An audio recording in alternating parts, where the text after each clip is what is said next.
ocean. I'm ready. Hello, ladies and gentlemen, and welcome once again to another episode of Aeidros. Hi! As always, we have our usual suspects. In all of his confectionery glory, we have Cookie playing the glorious Warforged Cleric. Yes, it is me. Hello.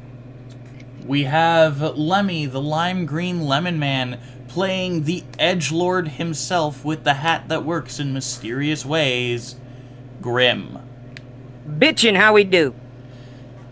We have Azul, the god of balance, playing our dear I think it's orcish friend, Burke Greystoff. I like cheesecake. Relay at my time. Relay. Belt. Oh. I And like cheesecake too. Leopold, Ivanator, playing our dear fighter friend Leopold, and Professor Zool, who will be joining us shortly. He is currently busy doing some other things. As Con Incubo. Yeah. So, Just some quick housekeeping things. Once again, we are using some audio from the wonderful, wonderful people at Tabletop Audio. Great, glorious people who were kind enough to create an open source material for dungeon masters and game masters alike who were looking for an extra little thing that they could make their campaigns better with. They have cool little 10-minute loop songs and whatnot, and a little something extra if you decide to support them on Patreon. Once again, this is not a paid promotion. We just like to give people a shout out. We also have on our playlist some songs and music from vindvept, a YouTuber who puts the majority of his music into Creative Commons for people to use. Very, very nice of him. Once again, we are unaffiliated with him, but want to give him a shout out. On top of that, I am also using some music from another Creative Commons artist known as... Give me 1 second, let me actually pull up the name of the artist. banana bus. The artist is known as Lumiere Tales. I was able to find them from a website that is there to archive open source and Creative Commons art and music. Yes. From, literally, they're called archive.org. And I will be posting links to all of our lovely friends at the different places, such as Tabletop Audio, archives.org in the net labels section. Go do it. So, go look at them. Go look at them. We're not fishing for a sponsor. Last but not least, vindvept, the man, myth, and legend, who is just got beautiful music, honestly. His stuff is just god tier. Should be busting. Totally freaking sweet. Sweet, bruh. And those are the 3 links. Yes. If you guys wanna go ahead and click those, if you're in the chat. Do some clickety clacking, man. You're here watching. Do some work. All right. With that concludes our announcements and whatnot. I do apologize for being late, guys. You're fine. We just started, so. And welcome, Con Incubo, Professor Zool. By the way, just for people in the audience to notice, if you hear me say never mind, it's because my Google in the background keeps thinking I'm talking to it, and I have to say that, otherwise it'll start talking. That is fair. Google wants to be part of the conversation. Stop saying Google. Google wants to know your location. Alright, ladies and gentlemen. Let's hop right into this glorious... There's women here! I mean, maybe. Dola is technically a woman, Anyways. even if she's played by a man. Yes. Anyways. Let's get right into this episode. Let's do it. So, where we left off last time, our harrowed adventurers, having resurrected the husband of Edward Eidman's sister, were invited to a ball as the Eidman's bodyguards. When they entered the ballroom, Cleric was met with a familiar face in his sister Bard. And, of course, before they entered, Burke Greystaff met with a rather contentious group of people from his past. Upon entering the ballroom, Bard was speaking with Cleric and kind of went a bit off the fritz, having a short couple-second combat where Bard was shot with a crossbow bolt.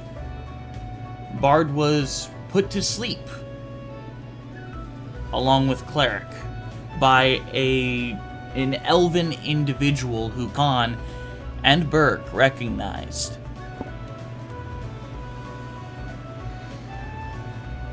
The festivities having started, Burke was going around investigating and was about to approach the Dornians. the Dornians, who were the contentious family of whom he spoke with out front, who were talking to said elven individual.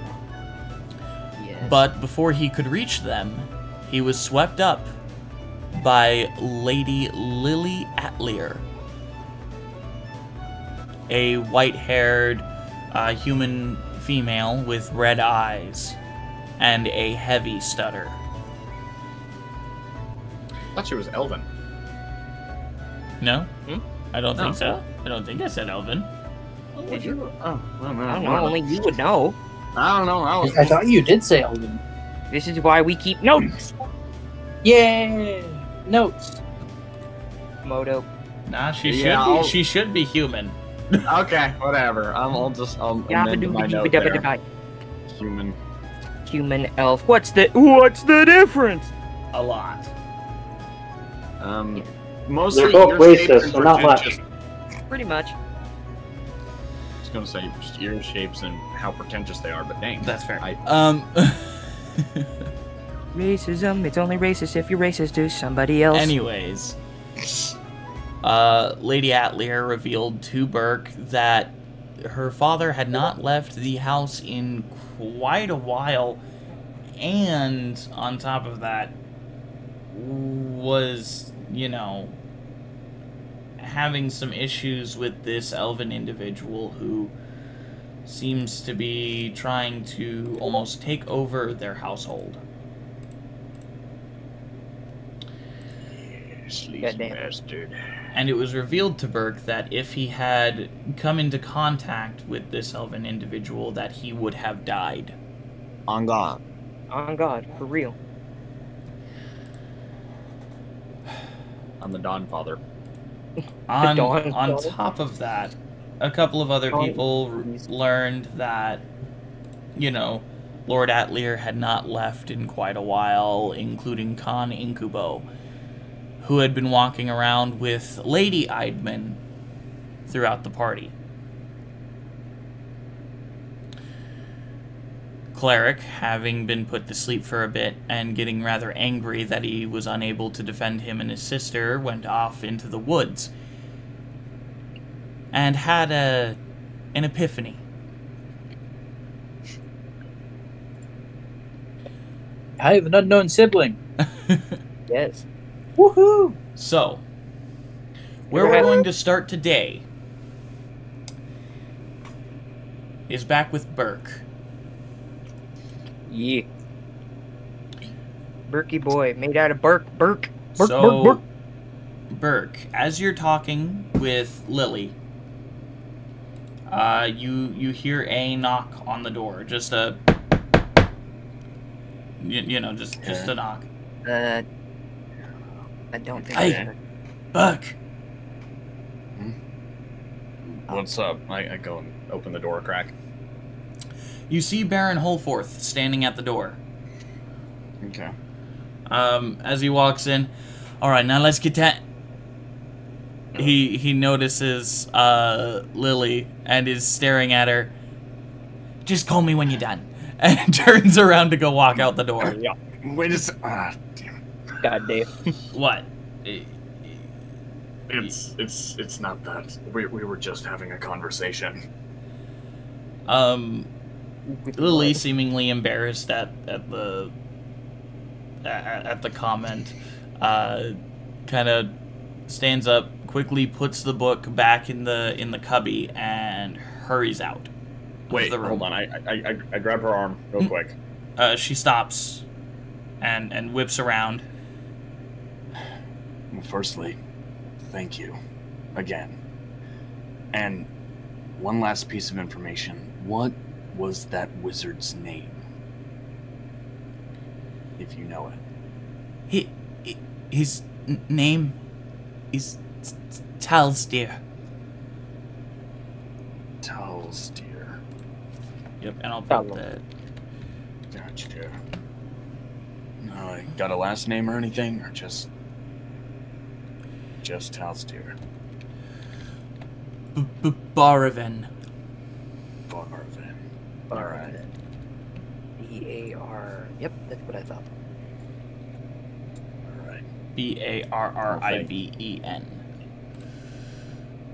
Well, thank you, Lily. I appreciate it. Welcome. And she turns around, gives a slight bow to Baron Holforth, and closes the door. Okay. She seems like a nice lass. Yeah. Alright, let's sit down. All right. Baron Holforth will flop down onto the couch directly across from the... Well, I mean, directly across from the other one. The same couch that Lily was sitting on. All right. Before we get all talkative, I guess, I'm going to go grab someone else. Alright. I'll be right back. And You better hurry. I head over to the bar where Grim is. Oh shit. Okay. So you're walking out of the antechamber and walking downstairs then? Yeah. Okay. As you're walking downstairs, you do notice Grim. You notice and you notice a rather tall chap sitting next to him. Okay. Hey, Grim. You want to head back to the antechambers for a backstory dump? God damn it. Fine. Nice talking with you, kid. Nice shooting the shit. Well, I hope to see you again before the end of the party. Don't get your hopes up. I want to be out of here as soon as possible. Same. Alright. You have a good one. Yeah, and he just kind of turns around and just starts nursing another glass of whiskey. Jeez. Don't know how much is in that glass, but it's definitely enough. Thanks. So what's this about? I'm assuming we're just walking there. What we were talking about outside? That. Yeah. Well, I'm gonna have to do some explaining. I Figured you should know, considering you're some sort of contracted protector, I guess. Yeah. So, still don't know what any of that's about. while you guys are walking upstairs, you know, just because we can, we're going to pan on over to to Khan. Khan! Who seems to be talking it up with some of the noble ladies. Ooh, getting it on. And I said to the man, "That's not a hot dog. That's a donkey's wiener." Oh, you are bad. I know. Not as bad as that guy's eyesight. Brandon is just cringing as he kind of just walking away. I feel the need to cringe. So, Khan, I need you to roll a scent-based perception check for me, please. A scent-based. Bro, I can Perception smell check. danger. Roll a smell check. Have you ever just been... Is it pertaining to a certain aspect of my favorite enemy? Favorite enemy, yep. Then I have advantage on that. Yup. Okay. you ever been in the kitchen and you just smell danger? Yeah. It's mostly when I'm let's cooking. let's Usually see smells what like I smell. crap. If I smell anything. What'd you roll? So first roll's a 19 plus something, and the second roll is a natural 20. God Plus- damn! Ooh, Hot damn. good! So that's a total of 22. Good grief. Charlie Brown? You I don't know why I felt the need. You have smelled humans. You have smelled monsters. But no creature smells like a hunter. None other smells like the one who stabbed you through the chest.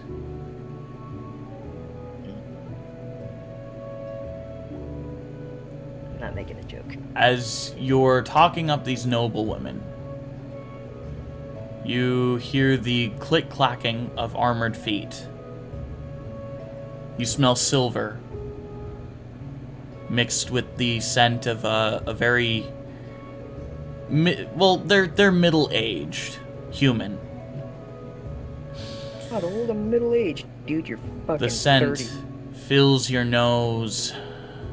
It's intoxicating. As you hear, introducing Jackson Bloodfield. Bloodfield. What a name. History check on Jackson Bloodfield. Bro, Roll a history check for me. Jackson Bloodfield. What a name. I mean, damn. Wonder how he got that. 9. Oh, Was he in a wait, since film? he's my favorite enemy, I have advantage. Yup. Yeah. Nope, we're going with the 9. Yep, just take the L. Take it, and keep it. Keep the L. The other one was a 4, so we'll take the 9. So We take you definitely remember the last name Bloodfield, but you can't quite. You know he's a vampire hunter if for no other reason than his smell. And is his family name one of the family of vampire hunters, or... Because you said I recognized his last name, but not his first name. You know that there was probably a Bloodfield on the raid. Okay. Whether or not he survived is irrelevant. Yes. Bloodfield. Sounds like he farms for O negative. Nah, I think he goes no, bro. He goes A positive all the way. The servant gives a slight bow to the hunter and hurriedly walks away. Hey, Benny, to your hunter. I will approach. Oh, you dare approach? As you approach, I need you to make a wisdom save, man. Believe it or not, wisdom pertains throughout the Bloodfields. You know how hard it is to plant Wisdom blood? save? Yes, a wisdom saving throw. That's 14. Ooh, not bad. Okay. You did pass. So, as you walk up to him, you don't just, yank his neck open and bite him. No. You are very tempted to. I take a moment. I take the final step into his personal space and say, Bloodfield, nice to meet you. I'm Khan Incubo. As his face turns towards you, an immediate click of recognition. He was the commander of the raid. My apologies, Commander. I did not recognize you from your back. And Incubo. Oh shit. yes, What are you sir. doing here? Fuck you done. You fucked Recovering from a major injury, I'm afraid. That vampire knight, he got me good. I see.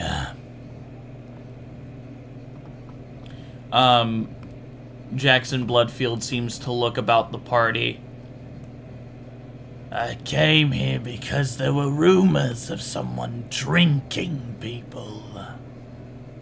Drinking. Bite marks on bodies. I have heard this rumor. Would you care to go into one of the antechambers and swap notes, see what we can find out? Don't eat him. Roll a persuasion check for me. Terrible at persuasion. Oh god. Well, Oh god. I mean, Natural 20! god damn! Good lord. Good lord. You got to persuade this guy that he is snack. That he's a goddamn snack at 10 o'clock at night that you shouldn't probably be eating. He gives you a he gives you a quick up and down look, his silver hair having a gash through it, his right eye looking murky and gray, with a giant scar leading down his face, making the right side of his face kind of droopy. And here comes that giant fist. I'll talk to some people and then we'll go to an antechamber. By all means. Though it doesn't seem like anyone here has much useful information. But please, you might be able to uncover something that I haven't yet. And he turns and starts walking and saying hello to people. Man, too old for this shit. After he walks away... Oh, sorry. yes, Khan. After he walks away, Khan just kind of puts his hand in front of his mouth and breathes heavily. And if he wasn't wearing his mask, people would see the blush of hunger upon him. Bro, down bad like Tsukiyama from Tokyo. Instead of ventilating inside of a paper bag, you bring out an IV bag and just start blowing into it. What's going into this? Oh! Alright. Oh, negative. I need a positive. Leopold. I think you're muted. Yeah. There you are. So, Leopold, to once again reiterate what you saw last time, people talking, Bloodfield just entered the party, you saw that, but you also saw the Bergin Nightmen getting in a very heated discussion with the elven man who put Cleric to sleep.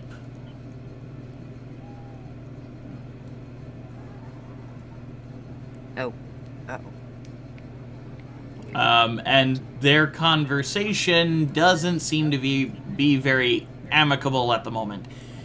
And they seem to be getting even more and more heated as time gets on.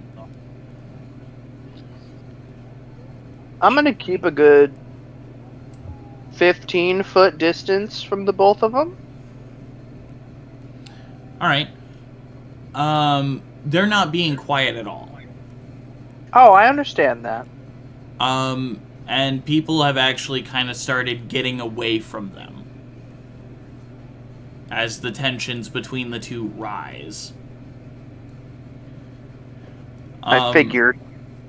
But as they're having this discussion, you hear, You're the one that did it. I know. You took him. I have no idea what you're referring to. I've said it multiple times already. You took my son. I saw you do it. Sir? Oh, shit. Ouch. I am positive I have no idea what you speak of. Playing the bitch move. Leopold, if you could make a perception check for me real quick. Suddenly smells like. Would it be bovine fecal perception matter. or insight? That's like a little bit of bitch. Perception check, but you can also roll insight on the elven figure. Okay.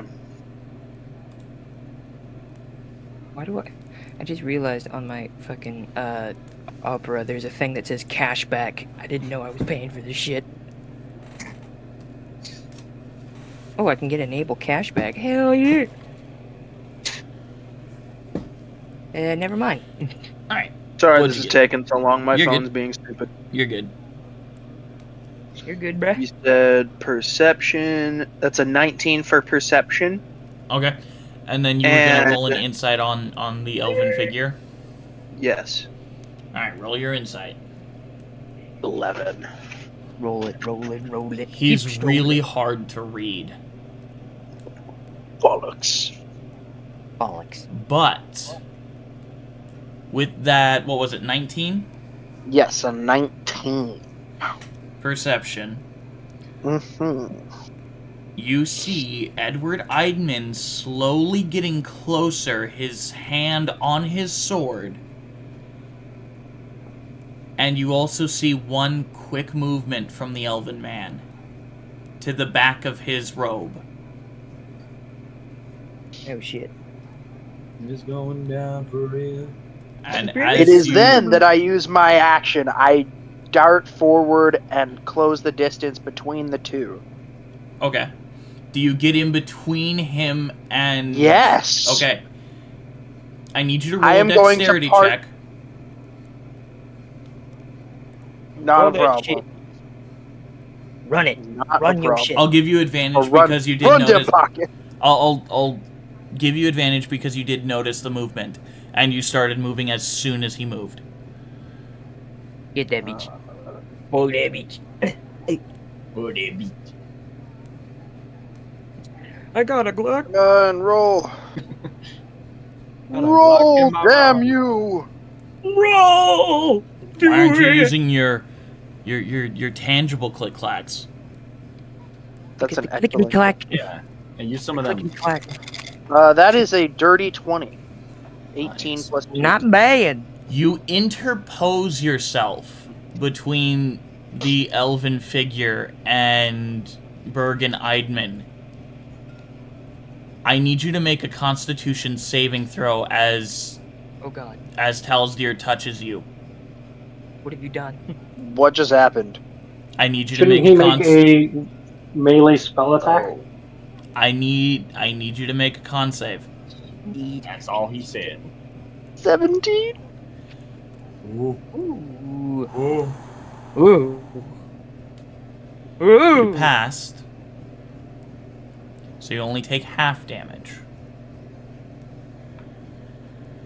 What was it? I never wanna be.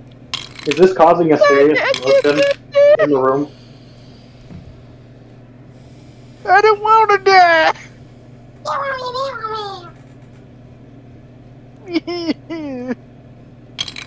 DM?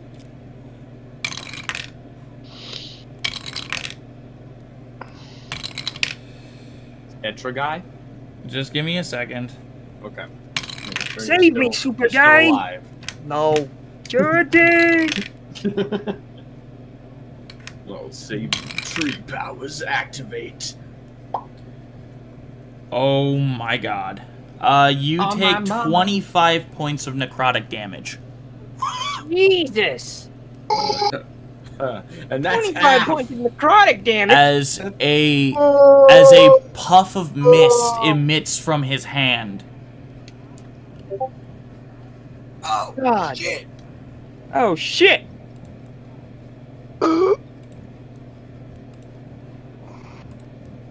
How low are you? Oh, God. I don't want to say. Shotty got low. It got low. Are you almost down? So what happens next? Did you go to 0?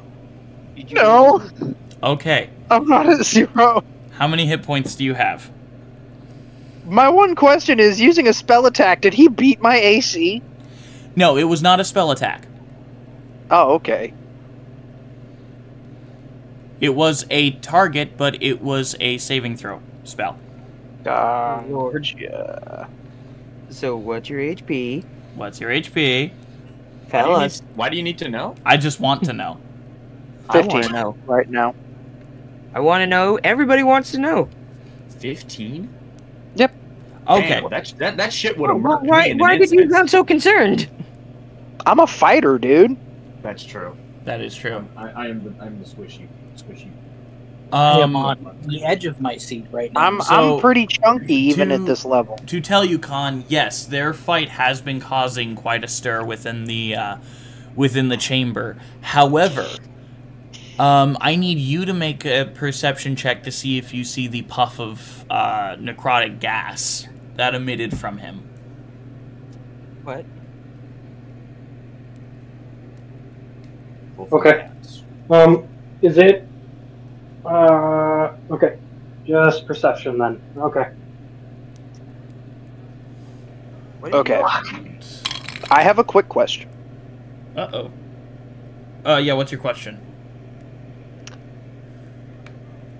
What is the geographical locations around these two gentlemen? Well, and me now, I guess. So, there are 2 staircases leading up to the 2nd floor. Mm-hmm. They are right next to the rightmost staircase as you're going into the mansion. Mm-hmm.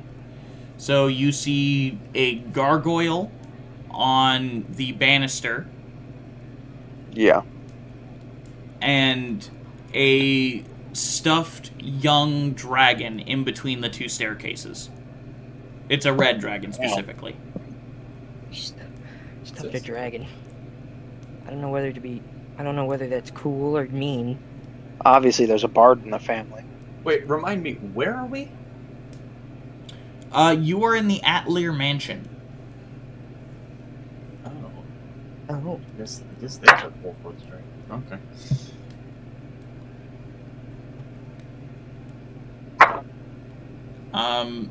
Eidman, noticing that you suddenly had the breath taken out of you. Oh, wait, hold up. 1 second. Una mas. You also lose 1 point of strength. Rude. Oh god, no. Excuse me? Yes. I'm taking stat damage from necrotic? Yes. Why? Because I You said lose a Because he point of said strength. so. No. There are creatures that specifically do stat damage. Why am I taking stat damage from necrotic? He's also the god, so he can kind of do what he wants. So You lose a point of There strength. are poisons. Could I roll an insight instead of a perception check? On the elven individual, yes. Okay. That is a... Oh, that's a dirty 20. Nice. You can sense the killing intent off of this man. I crossbow him instantly. You know killing intent very well, and he is exuding it. I would like to shoot him twice, please. God. Already. Having my there is a crowd between you and him. So it will be at disadvantage if you fire. I would like to fly above the crowd and shoot him. Okay. You fly above the crowd. We're just like, let's go have a nice conversation. Meanwhile, I would like to have my shade steady my arm to give me advantage. Okay, so he's giving you the help action. Yep. Okay. You may roll your to hit. Didn't need the assistance because that's a natural 20. Wow. How 3 the hell? from just you. Jesus. How the... weighted dice. He has Dang, weighted dice. man. Weighted dice, bro. Get out of here. Maybe Man, he's they could have The waited. same dice No. from the previous game, guys. Well, you only use one set of dice, ever. Yeah. So They've that all- is a, It's because they 29 to channel the hit. same amount of luck. Yup. So that's a 29 to hit with That'll my hit. crossbow. And I'm going to use my thorns to add a d6 on top of that. Jesus. Okay. So that's 2d6 times 2. The moment Okay. Grim and Burke leave the room, it's just chaos. 1. The moment. 2 times 2 is 4. Plus an additional 3 is 7 piercing damage to him. And I'd like to make a secondary shot, please. Okay. So you only dealt 7 piercing damage to him? Yeah, off that natural 20. Okay. It happens. It happens. This is Alright, you may roll your secondary attack. You will not gain the benefits of the help action. This is back Alrighty. at Moriarty's all over again. Come on. Yeah. Except this time it seems like That's my a different. 15 plus 9, so dirty 22? No, dirty 24. Sorry. That'll hit. Can't leave you alone. And 5 minutes. that is 6 piercing damage. Okay. Jesus. Starting a And war in that the is my ballroom. turn.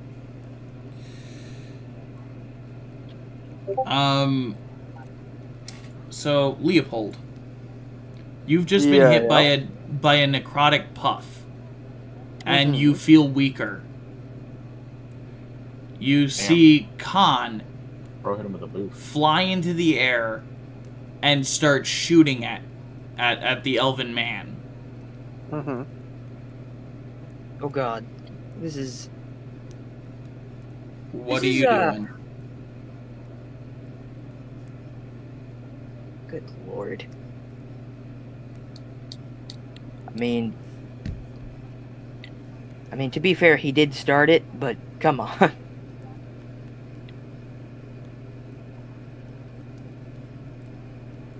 What are you doing, Leopold? Well, I can't say I'm too happy about the, getting necrotic bit. Mm-hmm. So, I think what I'm gonna do is I'm gonna turn around, facing Mr. Necrotic Puff in the face. Oh well, you were already facing him. I kind of thought of it like you interposed yourself in a defensive position in front of Bergin. Oh no, I was like arms splayed between the two, keeping them away from each other. Oh, okay. I see. Well, shit. What? That makes sense. Alright. So you Alright. turn towards him.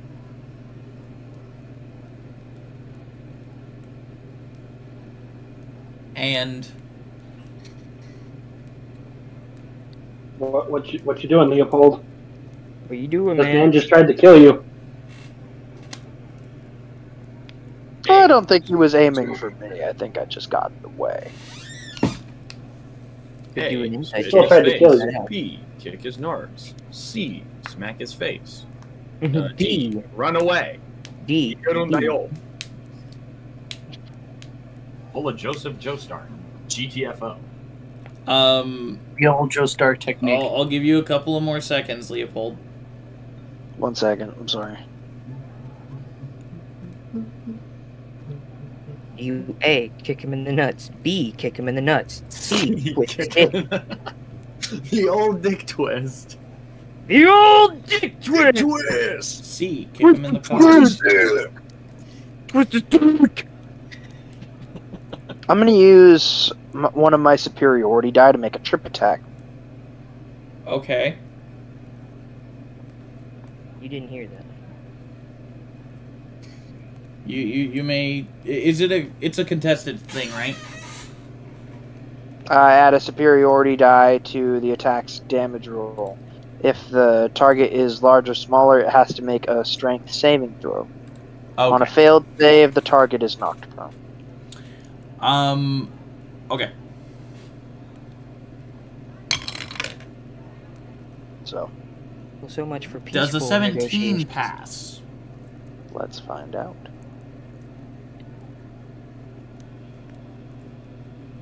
I believe so, yes. Okay. So, well, I mean, we don't even know if your attack hit anyway. So, like, roll your to hit, I guess.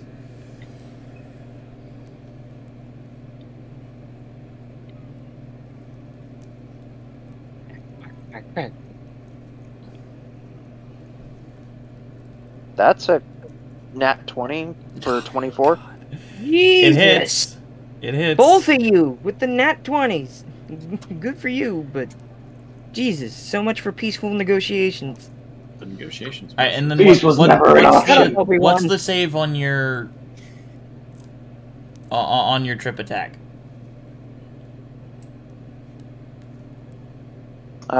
Trip attack is the save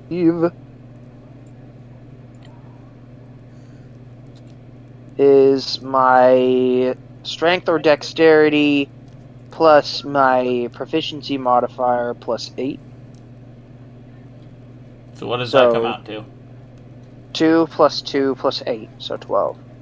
All right, so a 17 will pass, but you still Yeah. hit him with a natural 20, which is a critical. Yeah. So here, let me do some Does math. that mean he also doubles his superiority die damage? Yes. That is an excellent question. Okay. Because you said you were using superiority die, yes. Yes. Fuck him up!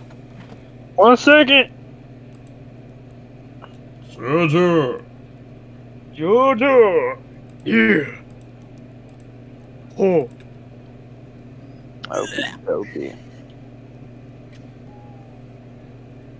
I can do a young bitch up.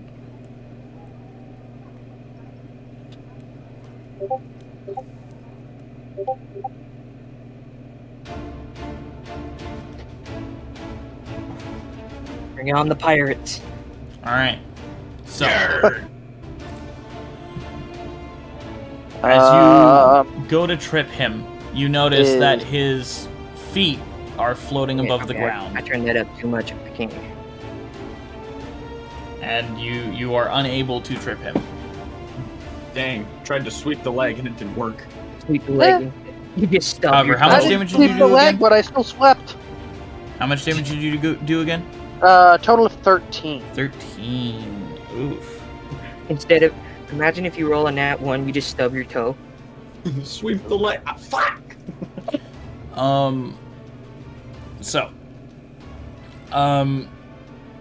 Edward Eidman moves in at this moment, using a dash, and just kind of standing next to you. What the hell is going on here? I don't fucking know.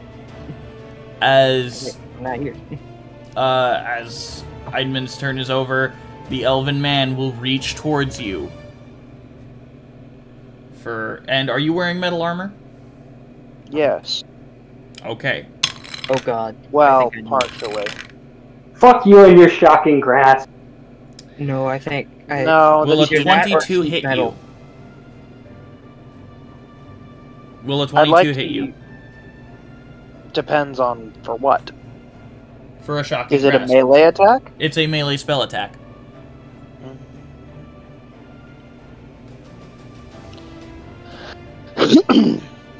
Will a 22 hit you? Yes. Okay. Yeah. So... Yeah, this next time I'm leveling up to fighter. Fair enough. Okay. So... You take... It's the most miserable time of the year.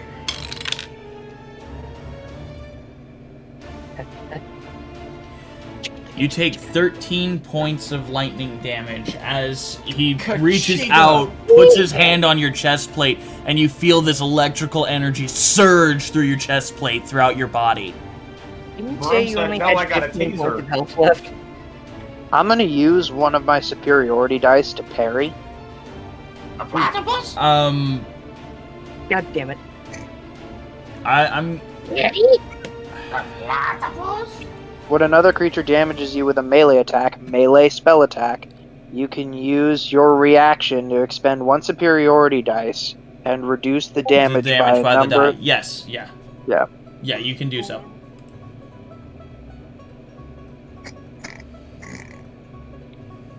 Very jaunty battle music.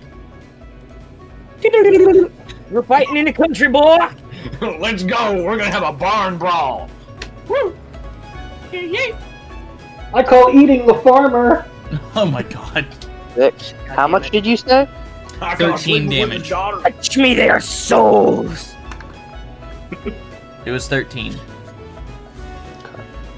Ladies and gentlemen, welcome to Vampires on a Farm. Yeah, don't get too close or else they'll get their nips at you. Don't start biting you. That's why you Alrighty. always make sure you carry both a torch and a pitchfork And at all times. he is going to Bring say, a vampire I would shotgun." appreciate it if you did not attack me out of nowhere!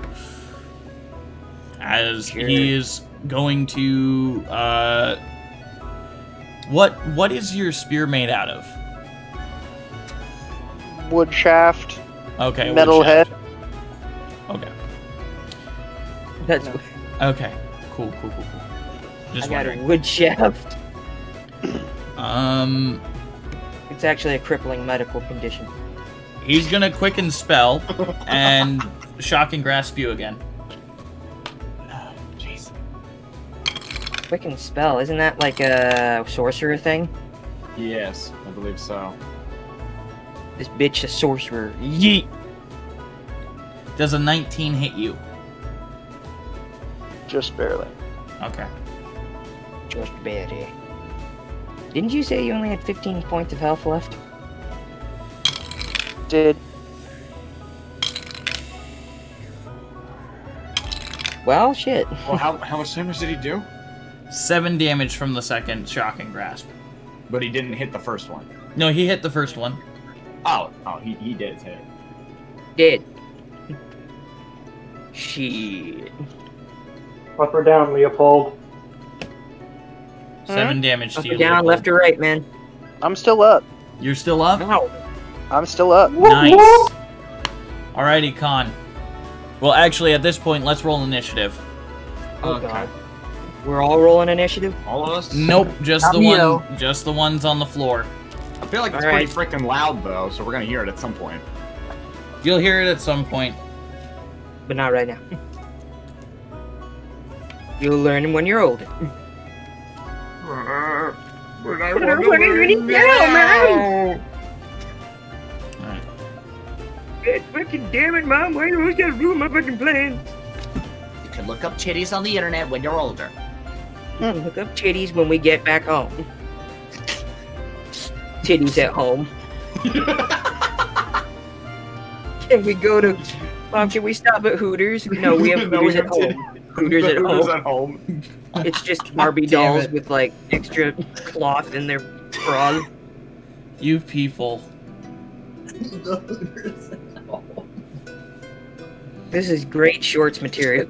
Oh, it's gorgeous. Beautiful. I honestly thought of something much, much worse.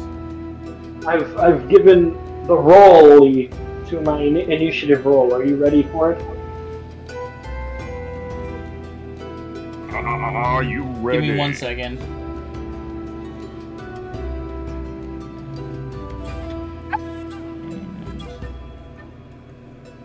Alright. Alrighty. Hiya.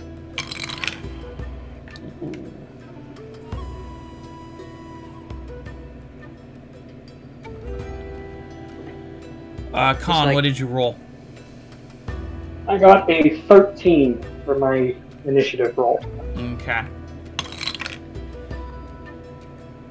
really not doing well on the health department. Ed, I have a feeling that this wizard is much better at initiative than me. Edward Eidman just rolled a natural 1 on his initiative. Oh, man. Oh no! Alright, what did you roll Damn on it, Ed. initiative, Leopold? Edward, you fucking... Leopold.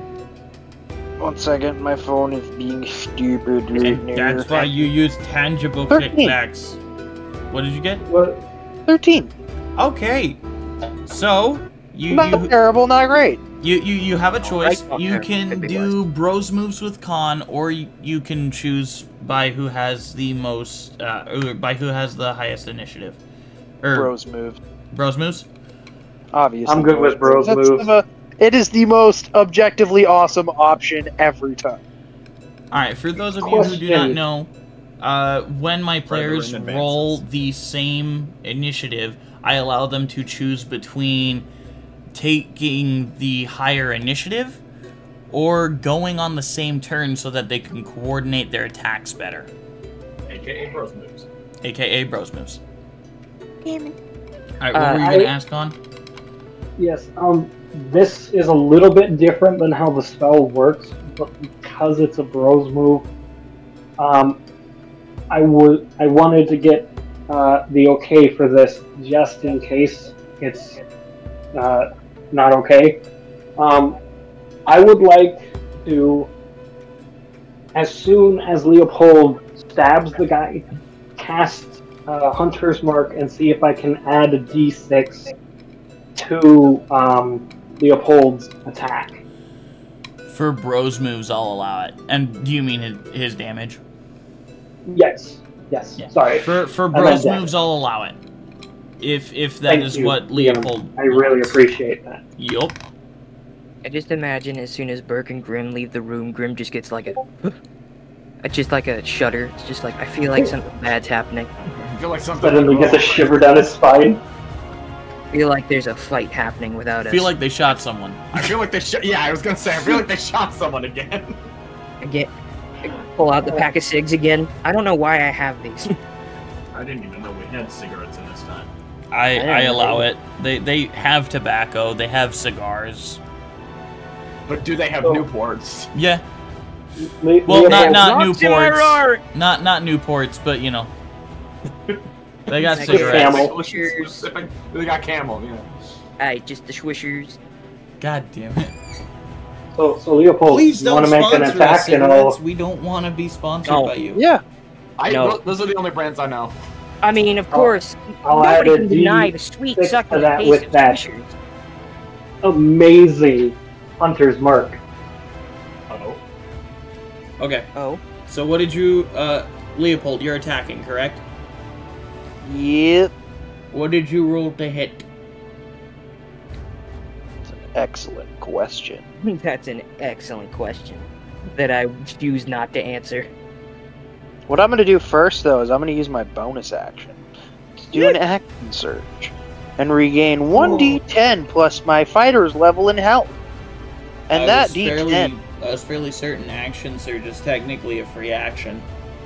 Oh, Yeah. sorry, that's not action surge. That's a completely different. Second wind. Yeah, you're talking about Second second wind. wind. My goofy ass. My goofy. It's hard to keep track of the gnome and nouns of you know, Nomenclature. Fighter. My goofy the ass having a hard terminology. time keeping track of the nomenclature. I'm not a GNOM. Not a goblin.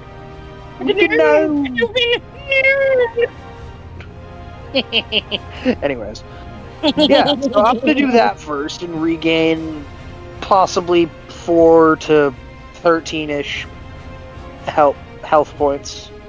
God, that is so Somewhere. major early level. Yeah, I know. It's nice. Anyways, yeah, I'm gonna roll that right now. Yep. Roll. And before we forget, just as soon as he makes that attack, Hunter's Mark will appear on the dude. Yep. Kneel before the Duke. Indeed. And you do realize Hunter's Mark is only your bonus action, right, Con? Yes, I do realize that. Oh, I was talking to Con. Oh, okay. I am also well aware. Okay. I will be doing an attack as well, but I want my Hunter's Mark on it Yep, on him before I make my attack. that is a good idea.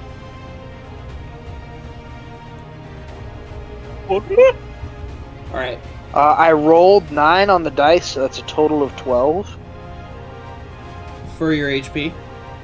Yeah. Nice. Oh wait, no, total of 15. I had 3 left. Oh, damn. Ooh. Way to go, Oh, my I boy! have 15. Right. Good. You're back to that where is you a- were. I got 12 from using the ability. That is a Second win. good. Yeah. Okay. That is a really good So now- second win there, my bro.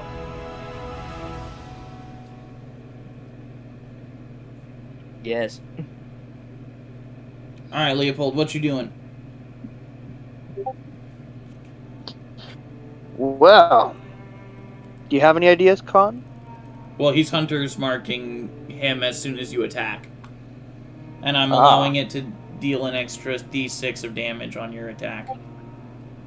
Ooh. Sounds fun. Yeah, that's the thing I got approval for from the DM. Because we have a wonderful, loving DM. So what I'm gonna do? Bros moves. So what I'm gonna do is I'm gonna roll up. I'm gonna make an attack. Mm-hmm.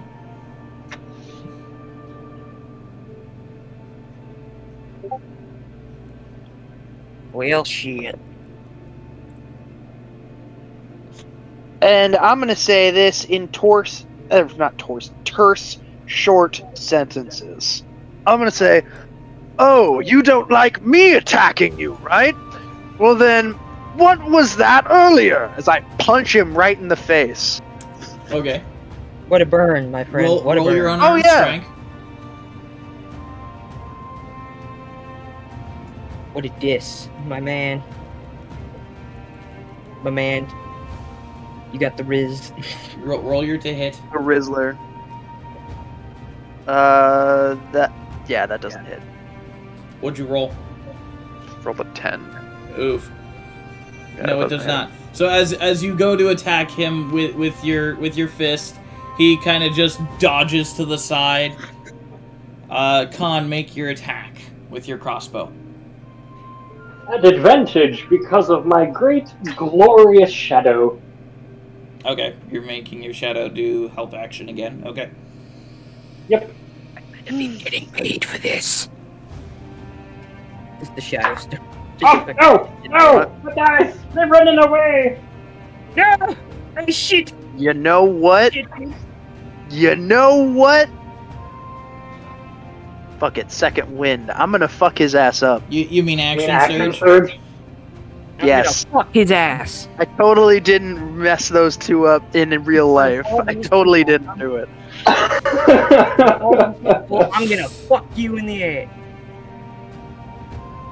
So, the first roll for me is a 15 plus 9 to hit, so I'm going to roll, make sure I don't get a natural 20. Nope.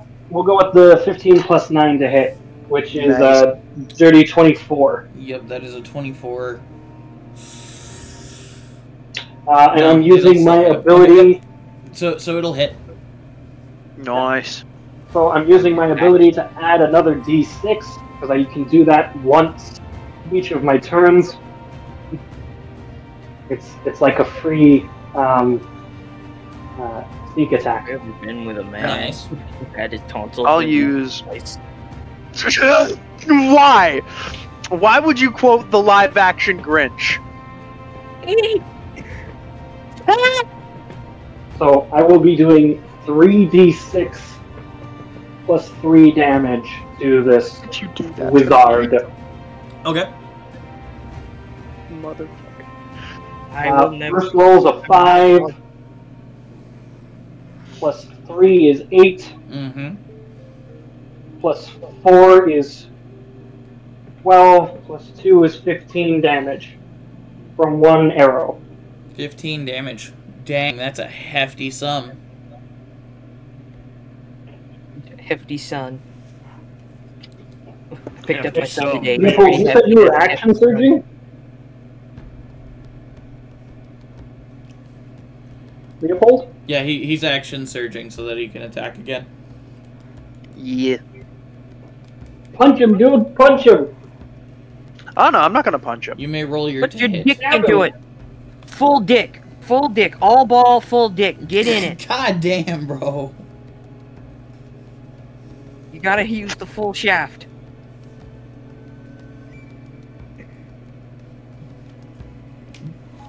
Full shaft.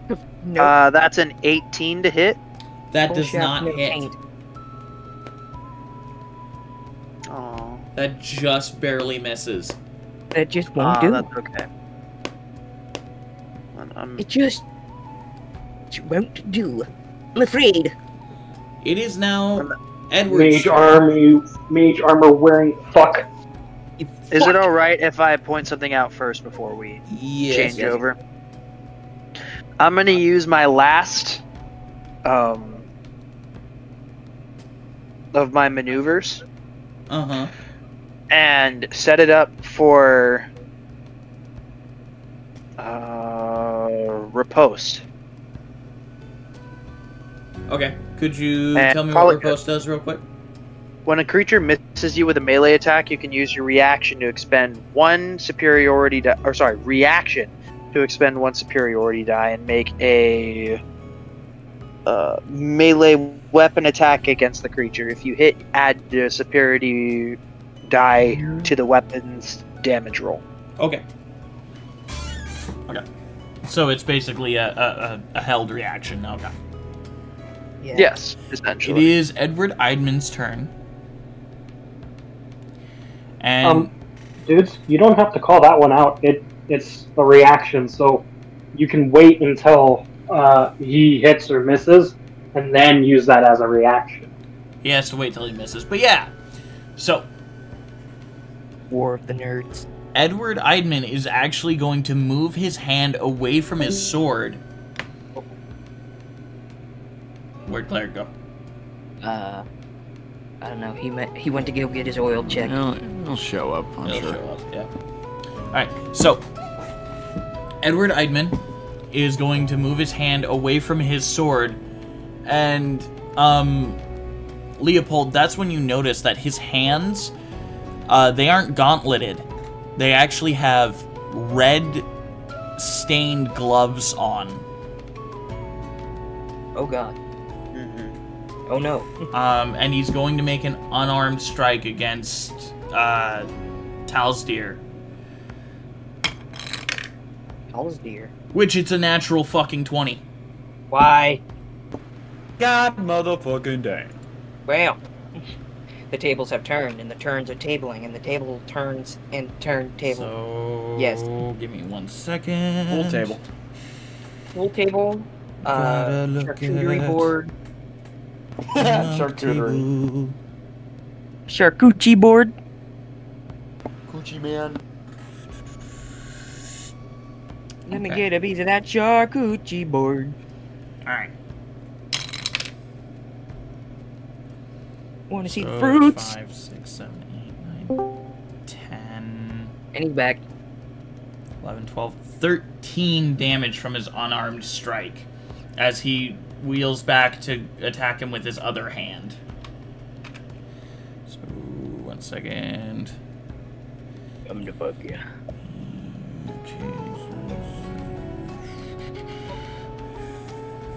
Alright. And so Aeidman's going to hit him with his other hand. Bitch slap that bitch. It's an 18, 19, 20, 21 to hit. Which will hit. Hit. And once again... Oh, dude, I just thought of a funny item. Let's go! Oh, a wand of bitch slap. Sorry. That's So- pretty solid. A wand of 8. bitch slap.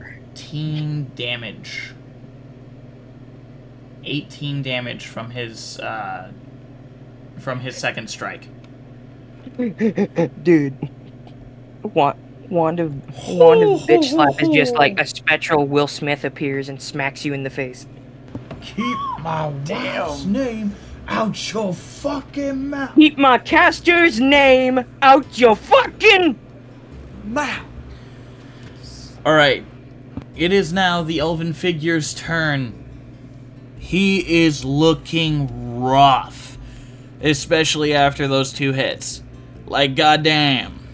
Like goddamn, like Jesus Christ, like oh Lord. If you were rougher, he'd be a dog. If he were rougher, he'd be made out of leather. He's going to cast Darkness. How old as is he? a 14? 60-foot radius around him just suddenly blackens. Darkness imprisoning me. And he moves out of your end, Leopold. He moves out of your and Aeidman's melee range. So make an attack at disadvantage. Got it. If you want to, you can. Oh, I'm gonna. Oh, don't It will you worry use your about that. reaction, so you won't be able to use riposte later. That's fine. If I catch him with this, then hey, it's all all beans, baby. It had its Aeidman purpose. misses. What? Aeidman misses. He The rolled lowest it got was a dirty 20. a dirty 20. Hot damn, bro. Yeah, the highest was a 22. What? Damn. Shit. You hit. Roll your damage, my friend, and I will roll his dex save, Hey yo. which he passes.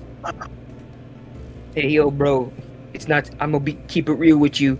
It's not safe. Do I still have the It's not delivery, bonus it's damage from Khan?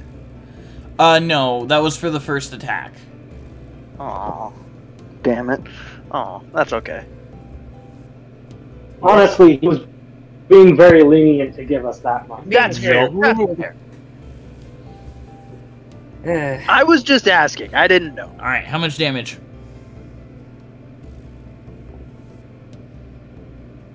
Check. While they're doing that, we got a sponsorship with Raid Shadow. I'm kidding. No, we don't. I will smack the crap out of you. If we Be did, careful I not would to do that, totally but- do it. Only because. Well, yeah, because If- now if- they if- made their sponsorship into a meme. You know how monumentally useful that is? Yes, Oh yeah, hey, dude. Hey, Beautiful. listen, Raid, we'll do it. Just whatever money, just give it. Give us 16. the money. Hell, we'd even settle How for much? raid How bar much spread. damage, Con? Or Leopold? 16. 16. Yep.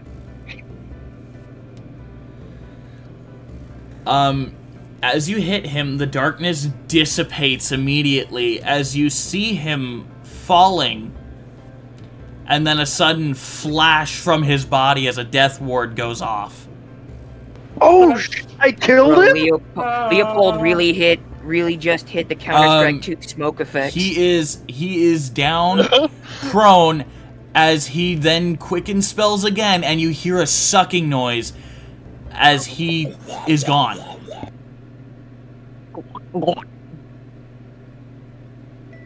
As he disappears. Dang. Okay. Man, straight up teleported. I have advantage on all perception and survival checks to track him while Hunter's Mark is active. How far does Hunter's Mark... Hunter's Mark does tell you where the target is, right? Yes. No. It does not tell you where it is, it just gives you advantage on finding it. Okay. Got me my energy drink, boys. I'm ready. Okay. So, yes, That's fine. you would have advantage on tracking him for the duration of Hunter's Mark. But that's even outside of the 90-foot range of the casting. I have advantage on finding them, regardless. So, I would like to roll a Ballroom accusations, more like ballroom a perception check, or what's higher? Oh, no. Perception or survival? I don't think either is higher. Oh no! I'll roll a survival track check to see if I can catch his scent. Okay. Who's watching? Oh. Who's watching? And I have advantage on this. Oh, ooh, that's a really good roll first off. Yeah, Now, fuck we'll go with the 17 plus 4 for dirty 21. This is not invisibility. He teleported. Straight up teleported. Okay. Motherfucker just dipped. He's gone. Do I know Get where? dodged and dived and got the fuck out. Now imagine if we were there. Is he too far for me to track him? Yes. You can do an Arcana check to see what spell he used if you want. I already know that he teleported away. Yeah. Yes. He teleported away. Your evidence is thus. He was here, and now he is no gone. longer here. He is no longer. So, hey bud, Yes. What? are you allowing us to cast 2 spells in a turn? He used Quicken Spell. Quicken spell is still a spell. Typically can only be used to quicken a either a spell or a cantrip to make it into a bonus action, so that you can cast a cantrip and a spell. That's a fact. Give me a second. I am hilarious, and you will quote everything I say. Oh, Maybe. There it is. I am hilarious, and you will quote birds, birds, birds, more birds. Okay. Yes, he is allowed to cast 2 spells. Okay, thank you. I was double checking the level on darkness. Darkness imprisoning me. Darkness is like a first level spell. It is a first level spell, yes. Well, it's a second level, but yeah. Dude, I don't even have any second level spells. Well, yeah, but you're a ranger. Rangers are a half caster. So They get second level spells later. Yep. And Rangers half castery progresses slower than most everybody else. Yeah. Regardless, I'll fly over to Leopold and do a cure wounds on him. Okay. Are we still in combat? No, we are out of combat. Burke, I can't shake the suspicion that some shit just went down. You know, I'm starting to agree with you. D8 plus my Something just happened. modifier. It just kind of feels like every time we leave the room, things happen. Every time we walk out of the room, someone shoots someone. So And I'm the only one with a gun, so that doesn't make any sense. Cleric, I want you to Yeah, make a that is perception weird. check for me, if you will.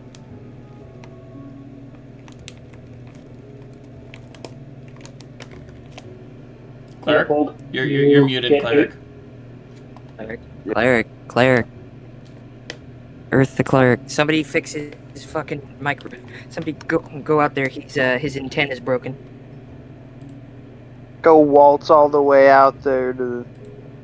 No wait, he's just like a wind-up toy. You have to go out there and turn the key until the motor turns back on. Cleric. Leopold, you get 8 HP back. I don't know. Do other things while that's Okay. Switch focus. Thank you, sir. All right. Hello. I greatly appreciate the Alive. contribution. So, Grim. Yeah. And Burke. Yes. You walk up to the Yeah, any of that antechamber. And Burke, what do you do? Do I fucking hear anything? Do we hear anything? We don't hear any of that? As we're walking up there, we're not already in there during that combat, or is this No, before? this is a little bit before the combat. Okay. Yeah, well then I slowly open the door. Okay. Just kind of checking. Right. As you open the Never door, know.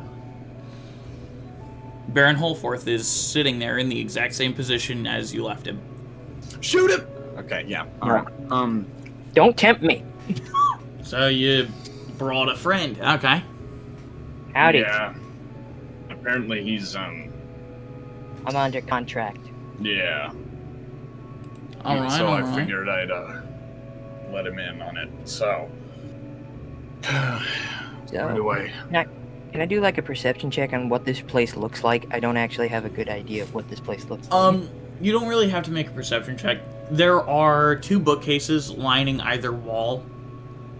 The couches are about maybe 6 feet away from each other, with a coffee table in the center.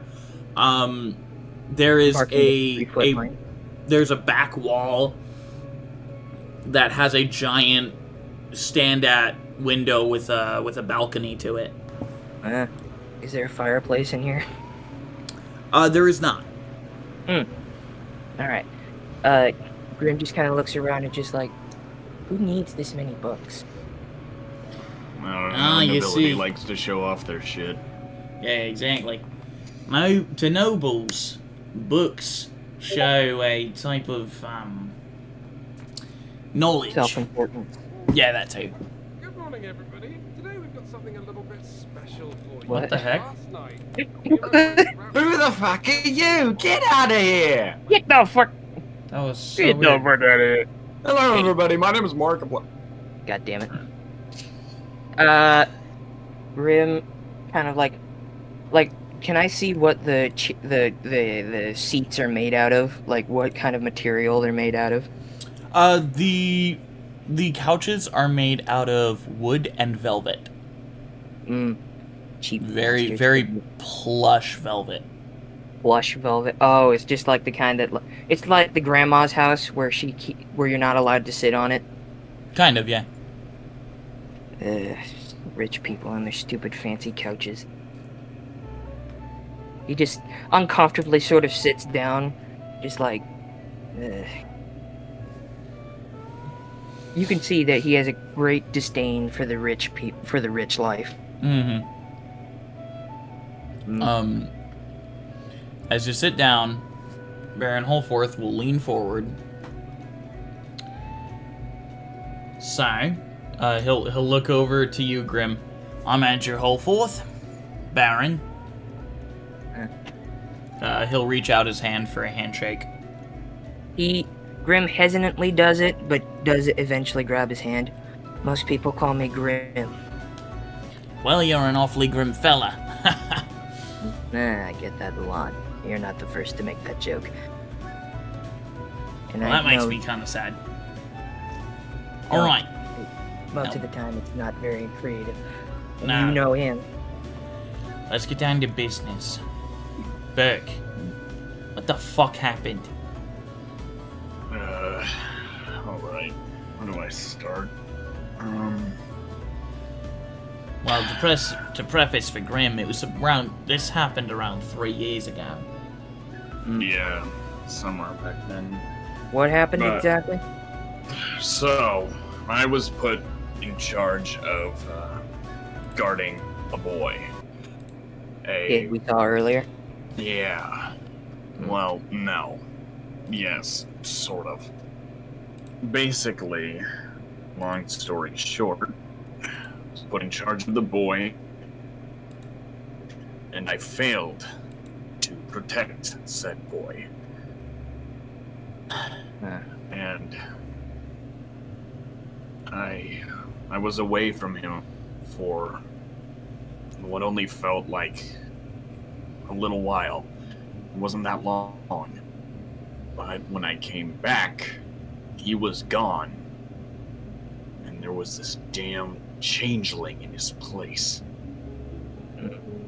Hold on. You're saying a changeling took the place of Tyr? Yeah. I mean, earlier I got, kind of heated and called him a liar once because it wasn't him. It's a changeling. I don't know where Tyr really is. Quick question. Do I know how to spot a changeling? It's really hard to spot a changeling.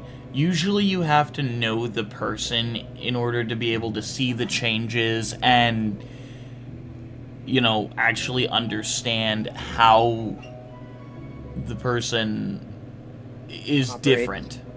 Who they are as a person. Yeah. Or be a ranger that specializes in hunting changelings. Well, that's also true. Should I do a history check to see if I've ever, dealt with a changeling? I'll say you haven't. Alright. Just because they're not very prolific creatures here here in the main realm. They don't show up too often. Changeling, huh? That's a first.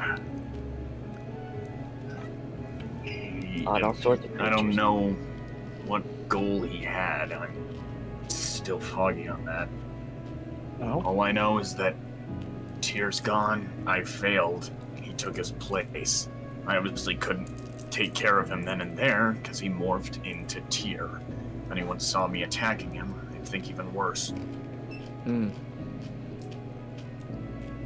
Thought it was weird. So, after you left, Tyr completely changed. Yeah. He's not exactly that good at imitating personalities, I guess. Not many people well, are. It's weird. He started acting more like an actual Vidalcan, you know? Yeah.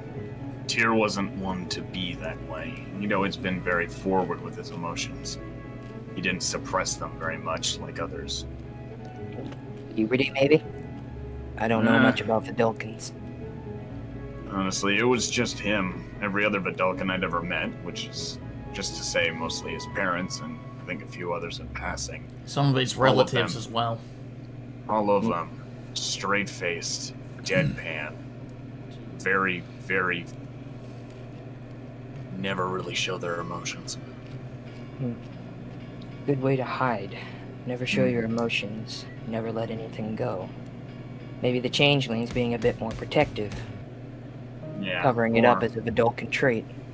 Yeah, it's probably the safest route to go, especially if they didn't know him. Which does lead me to believe that he didn't know him. Otherwise, he would have acted differently. So, meaning he wasn't too invested. Well, I haven't really found any leads on him until now. You know that kid who hung out with him a lot, the one that was kind of the troublemaker of his class?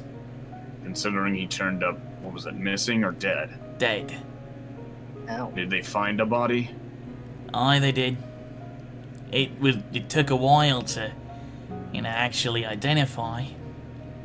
Might have taken him out to get close to him. Probably. A disguise. It was horrifying to see. I mean, kid's skin had been ripped off, organs taken out.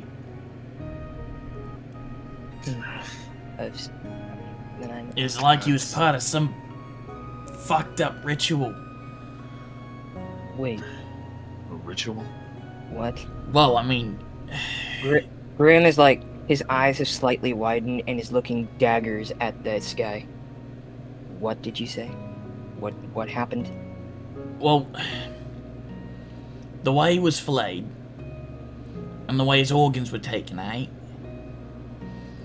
it was very similar to the way that some of the Black Cloak cultists do their thing. It Do you mean the Red Cloaks or a different group altogether? You're not here. I'm just asking for clarification. Oh, you're Claire, asking the DM. So, they are the Red Cloaks are a group. The Black Cloaks are...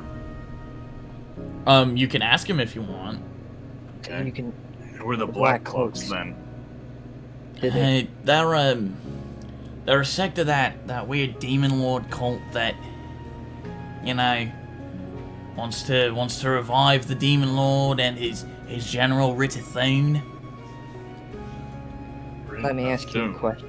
Can I ask you a question? Can I make a history check on that? Yeah, you can make a history check. Should I make one? Because I have a feeling Grim knows what this is. It's not a high DC, because you're from 22. Okay. Hold on, let me roll.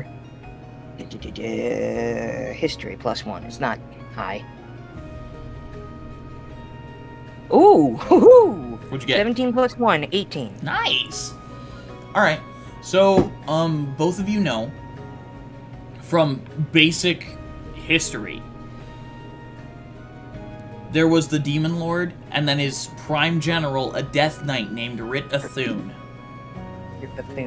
They ruled over what is now known as the Elnern Empire. They ruled over that entire land with a fiery and iron fist. Okay. Basically enslaving everyone they could and trying to expand their land as far as they could. So it's those guys. Black Cloaks. Demon Lord guy. Yeah. Gotcha. I thought it sounded like something else. Happens. But I know that those Black Cloaks are full of those weird, like, body taker guys. The guys that, you know, fillet people, take the organs out.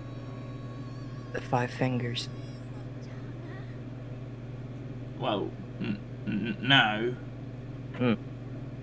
Five Fingers are different. They're a whole different monster. Yeah. Sorry. You're fine. I understand, though, it does sound an awful lot like the Five Fingers. You see, you kind of see Grim kind of looks slightly relieved, but still a little unsettled. He does not look very comfortable in his chair right now. Mm-hmm. So, to recap, Burke, you were under the charge of this Tyr kid. Then the Changeling took Tyr and replaced him. Right. So what's gotten you into this mess?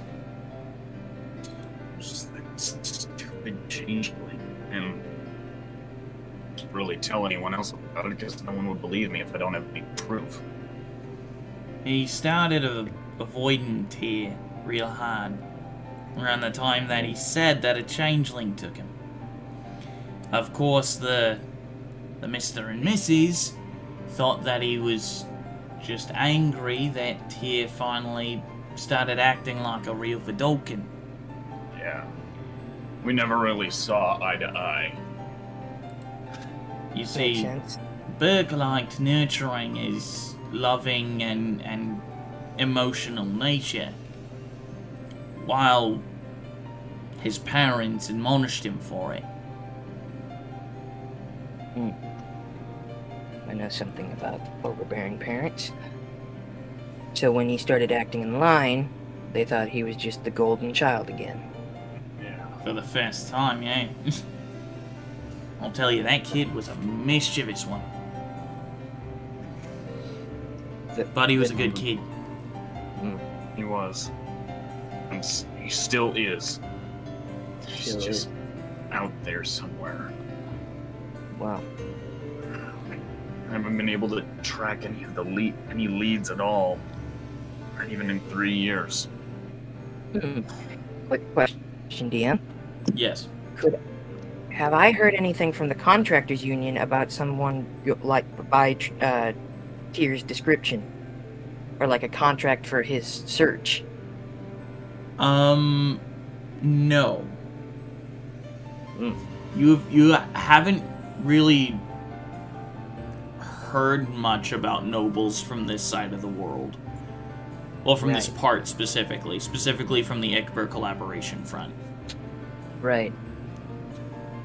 So I keep the one region. So this mission is like taking me out of my normal spot. Yes, and that's just because the higher ups finally trusted you enough to allow you to leave that area that you were in.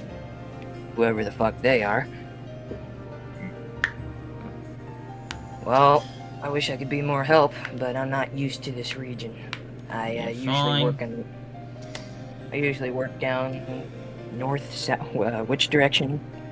You usually work a little to the east, over in like on like the border of like. Well, you work very much over to the east, because you work in Ibthur mostly. Right. I usually work near Ibthur. They don't usually let me go this far out. Damn. So you work all the way in the fancy people land. Nothing fancy about them. Just a bunch of braggarts and cads who think money can save them from every little problem that they have. Alright. Anyway. So what can be done? What needs to happen? Honestly, not a lot can be done. If the parents believe that he's Tyr, and we don't have any evidence to say otherwise, we can't really do anything. Well, unless we can find a time where he's off his guard, slips up, leaves some kind of trail behind. That, or we could find a way to dispel the effect. Find some way to snap it out. That's an issue. Changelings, you see, it's less like a spell, more like actually changing their physical form. Does it require focus? Is there anything that can snap them out of it? There's sometimes things that can snap them out of it. Like I've heard of people commanding them to drop their forms, or by some other arcane means, making them drop their disguise. Right. Or if we're lucky, we could scare them out of it. Well, though I don't know how well we could actually do that in front of his parents, so they can see for themselves. He would just shift straight back into it. That is. The other problem is that if we do it in front of their parents, and he doesn't change, and he doesn't change, we're in some deep shit. Exactly. Well, so we need to. I will say. Wait. There's something been off with his parents too. What? They get a bit angrier than usual. Like when they saw you. I never thought for 1 second that he would go that ballistic. Yikes. That was ballistic? He barely moved his face. They're Vidalkins. They don't really express much. Right. We gotta get used to that. That was honestly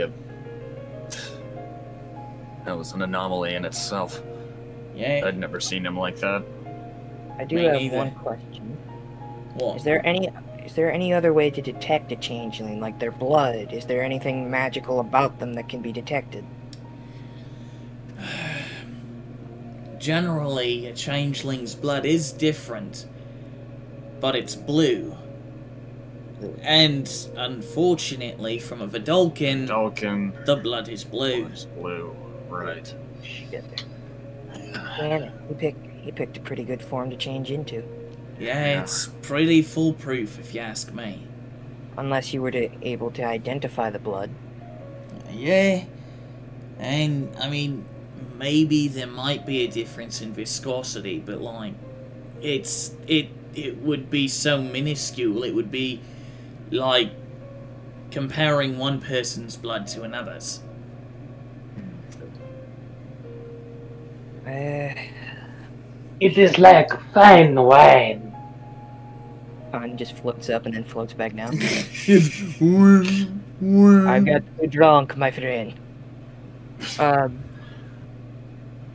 Brim just kind of looks at this as just like, okay, so what do we know? We know Tyr is definitely not Tyr. We know that there's some cult shit going on, especially a couple days ago at the warehouse. Red cloaks and black cloaks, which seems to be a little disheartening. We know that there's something going on with his parents. They're more emotional than usual, even though that's hard enough to recognize. And we also know that there's been a lot of shady movements up in the noble side. Not to mention, from the information that I got from Lily, Tulsdeer, I think. Tulsdeer? You mean the elven fella? Also, who's Lily? Oh, right. Oh, is that the... She's the, the daughter of the Lord of the Hags. Right, yeah. Daughter of the Lord of the Hags? House. The house. House, my bad. Do I know anything about this family? The Atelier family? Not really, no. All we know is that their son is a bastard, and apparently her father has been sick. Father's sick, son's a bastard. Sounds pretty royal. Wait. You're saying that Tulsdeer is... Well, I mean, I know he's a dick, but... From the information that I got from Lily, potentially impersonating Lord Atelier. That'd be a major offense. Oh yeah. I don't know if we could touch him though. Apparently, Lily has some sort of, I don't know, some sort of ability. She managed to stop me from confronting him. She said I would have died. Divination? Something of the sort. I'm not sure. Maybe? I don't know. Divinatory magic. Tulsdeer is a pretty, hefty magic caster. Yeah. I don't know if we'd have to pin the blame on him or something, but apparently he's been squandering all their money, using it in different ways, different reasons. I think there was something about slave payments. Put that on a headline. Sorry, Prince slaves? wastes family money. Yeah, money to slavers, pay for a bail for the son of the Atelier. Of course. Apparently, according to some nobles that I heard, Lord Atelier would have just let his son rot. But he paid his bail, and that was one of the suspicious movements that he's made. And given that he's been sick for days, I wouldn't think it is him. He wouldn't be leaving the house if he's bedridden. So we might have more than one. There's definitely something going wrong here. Somebody's playing a hand, and we're just watching the king. We're just watching the hand play. That analogy didn't work very well, and I apologize for that. And that's when you hear a scream, along with a loud. What the hell was that? What was that? Oh, god damn it! I immediately Did they shoot someone again? They shot him again. Fucking hell! We'll be right back. All three of you go running out into the hall and down the stairs from the antechamber. Okay. And you do see Leopold kind of bloodied, his veins almost black and inky. What the fuck happened? as we move over to Cleric, if he's... We're trying to get in touch with him. There we go. There you are, Cleric. What? All right. I've been here this whole time. Okay. Oh. You were gone for a little while, so we switched over to us. Yeah. Yeah. I don't know if you were in the bathroom or just not paying attention. I'm not sure. But... It was on the toilet. Oh, my bad. It's all good. It's a toilet. It's all good. Just You wanted were to... switching over to me, but because I wasn't here, you moved on to someone else. Yeah. God damn. Alright, Cleric. I need you Yes. to make a perception check for me. Oh, God. As you're sitting there looking up at your sister after having said that you have another brother and he is the hope. Robot. That's a 15 plus 6. God damn. God damn. Okay, 15 I plus keep 6. forgetting how absolutely insane my goddamn shit wisdom is. You're Alright, goddamn smart, boy. So a So that's 21. Yeah, it's a 21. Jesus. So about 30 feet behind you, Look at him like a goddamn You- bakery cooking. you hear a Oh. and then a fucking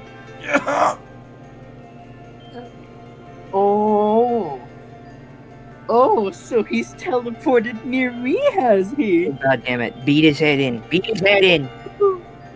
Take your mace. Put it where it's Magic. Magic. Distance. Distance. You do not have visual sight on him. But you do know the direction in which his pained groans came from. I'm going to sneak in that direction. I'm gonna have Bar I'm gonna motion her to stay put. Okay. Roll a stealth check then. Stealth check. Imagine just we need to be stealthy. Just clank, clank, clank. That's a plus 2 to stealth, so that's a 17. God damn. Nice. Okay. Who allowed you this robot to be as stealthy as he is? I don't know. Maybe it must have been when I was oiled up. The might of God allows me to have. It might be because I was He did oiled get an up. oil bath today. So it doesn't, even though he's 30 feet, the pained groans came 30 feet away from you.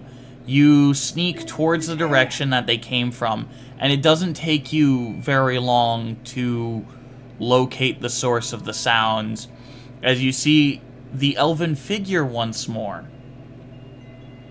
Beat up, bloodied. He is not looking good. I will shoot him. Right. So it's just me because I had Bard stay behind. Yep. I will shoot you. I'm gonna take my crossbow and aim it directly at his head. Okay. As you're aiming it, you see him drawing a little arcane rune in the air and kind of poke it and just, it's me. I've been found out. We need to move to phase 2 quicker than anticipated. And Reply. then I'm gonna fire. Roll it to hit. Yeah.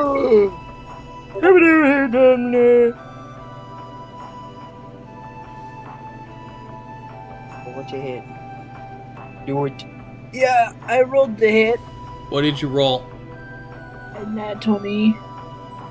God, My fucking Damn! This And cookie that's- So- has more chocolate chips than actual cookie. Who gave him this much chocolate chip? Technically, it's a 22 because it's plus 2 to no, it's plus 4 to hit. That would be 24. So, But it's a nat 20, so I will say, because of the death ward, he only had 1 HP left. Jesus Christ! Would you like to describe how he dies, or should I? I will.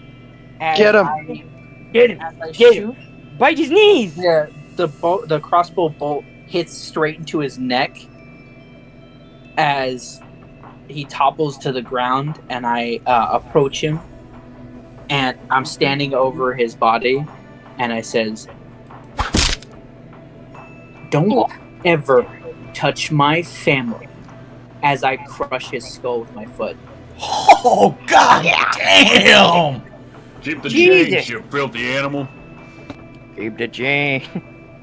It's So as you this shot, has moved me to tears. It's just so beautiful. as you shoot him in the neck, he lets out a kind of a gurgling noise as he falls to the side, and you walk up and just slowly apply pressure onto your foot on top of his head. Like a hydraulic press. And his skull slowly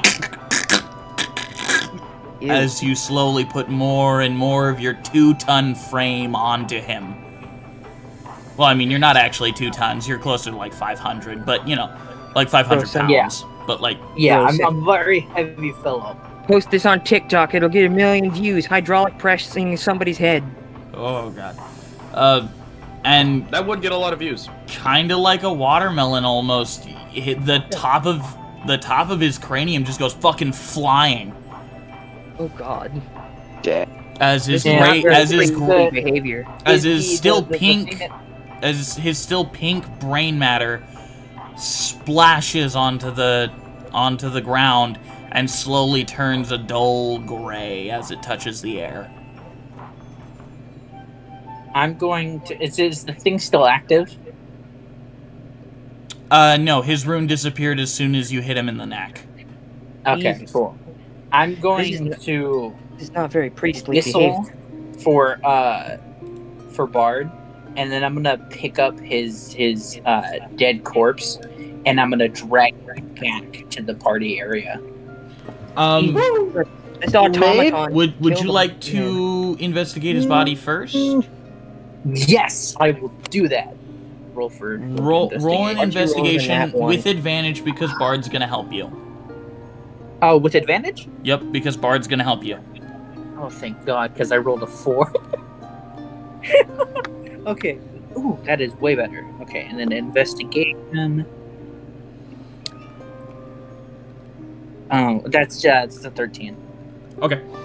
Better than 4. He has a small glowing yellow stone with that same rune that he was drawing in the air. I'm going to pick it up and put it into my bag of holding. Okay. As you pick it up, you immediately hear in your head, "You sounded kind of distressed. Do you need assistance?" I'm going to respond in like the most robotic tone I could ever like muster is assistance not required. Enemy terminated. Who is this? How'd you get a hold of this sending worst stone? Fucking nightmare. As I crush the stone in my hand. Roll a d20 and add your spell attack modifier for me. Okay, so it's 17, and he said spell attack modifier? Yep, your spell attack modifier. Jesus. Cleric's been on screen for less than 5 minutes and he's already kicking ass. 20, 21, 22, 23. Jesus! Let's go. As you hold this sending stone in your This hand, Grimbo. and mind you, magical items are nearly indestructible. They are very, very, like durable objects, as they have a bit of the arcane world around you in them. And you, without a second thought, clenching this sending stone in your hand, just crush it so hard that Another one to put on TikTok. you feel the arcane ability in this stone just kind of throughout your body. You regain a 3rd level spell slot if you have them. What? If you don't, you have a 3rd level spell slot you can use for later. Jesus. It will only disappear after 1 week. I have a 3rd level spell slot I can use? Yes. Within the next week, you have a 3rd level spell slot that you can use. Oh, God. Before the... I need to put that in my notes. Hold on, where's my note? Where's my notes? Definitely put that in your note. Good lord. 3rd level spell slot. To use for later, yep. To use for later. As the music swells. This is a special This music tool. is Oh, this music right. is a representation of the sheer relation and happiness within Bro. Cleric as he learns that he has a This is third a level spell special slot. helper tool that'll help us later. My character should be a cleric. You're a cute one. You like squeaky toys? God damn. Dude! Um, I feel like you're more like a fighter or a goddamn barbarian. A cleric. You are a barbarian in priest form. I break your skull, bash your skull in for the might of the Lord. Okay, Deus so, Vult, yeah, Deus Vult. oh my Deus in God, regnum. I'll keep holding on to the sending stone bits in my hand, and I'm gonna pick up his body and throw up over my shoulder and walk with Bard back to the... I hope. Back to the party. Bro. Yeah. All right. As he's walking, I just hear, hi-ho, hi-ho, it's off to work we go. No, in that regard, Bud, Mm-hmm. if it's within the same hour as I cast Hunter's Mark, I know if my Hunter's Mark is now available to cast on someone else. Yes, you would know that your Hunter's Mark is available to move. I look over to Leopold and say, he's dead. What? Dead as hell. You see Edward just look over at you and his jaw kind of drop. Who's dead? What What happened? the fuck happened? We were talking with that dude over here, say hi, Baron, and now we're here with this fucking bullshit. Why is it that every time we leave the room, you two one of you three starts a fucking fight? I So, started. you know that he started the fight. Well, Oh, sure. semantics. Regardless. Where the fuck Who's is Claire? who's What dead? happened? So you know that wizard that threw that fireball at us? He's dead. Well, okay, well that makes things easier. How do you know he's dead? Oh, so I have an ability Claire, called Hunter's Mark. I can cast it on someone, and then I know whether or not they're dead or alive for an hour. Please let Cleric walk in as he's explaining that. No, it takes Cleric like a good 10 minutes to get back to the party from where he was. Why do you have a dead body? Are we skipping 10 minutes to the future? I mean, we can if you guys have nothing else to talk about. I didn't think there was anything of importance. Fuck. We can report what we found to the group, but I don't know if that helped us any. Well, I guess, while the 10 minutes is going by, I'm kind of checking, seeing if everyone's okay and everything. I'm going to. We do damage control. I'm going to kick down the door where everyone is at, and I'm just going to toss his dead corpse. As you walk dead. into the party, you see a bunch of servants just kind of staring at you. And as you walk onto the dance floor, you see a few noble ladies faint, a bunch of, like, noble men looking all appalled as you throw his body onto the floor. So that's how he died. And then I say in the most again in the most robotic voice I can say, threat neutralized. That's fucking evident. Cleric, my boy, I love you. Hey Con, we figured out why your Haunter Mark disappeared. I knew he was dead. I just didn't realize Cleric was the one who got the final touch. Cedis, who has been hiding in the shadows this whole time, kind of sneaks, kind of slinks out and is like, "Damn! Jesus. Talk about holy retribution! Like, hot damn! Where the hell have you been?" We need some head. I'm going to hold out and open my hand with the crystal, the broken up crystal in my hand. I said, he was trying to contact someone about a second phase. I can't. So destroyed. I can his observe it. sending stone. Should I can do an Arcana check on it and see what it's about. You can go ahead and do an Arcana check on the stone. Okay. Well, it's not very easy to look at, cleric. You broke it in pieces. You can do an Arcana check on the dust if you want. I will do that. I mean, yeah. Yeah, I'll help him with it. 15 plus 3, 18. With advantage okay. because Burke is helping you. Just in case me? you get a net 20. Yeah. Okay. One more time. With spirit! I did not. It's 15 plus 3, 18. Alright, just... Okay. Okay, yeah. So- For the record, I got a 14. Yeah. So, this was once a sending stone.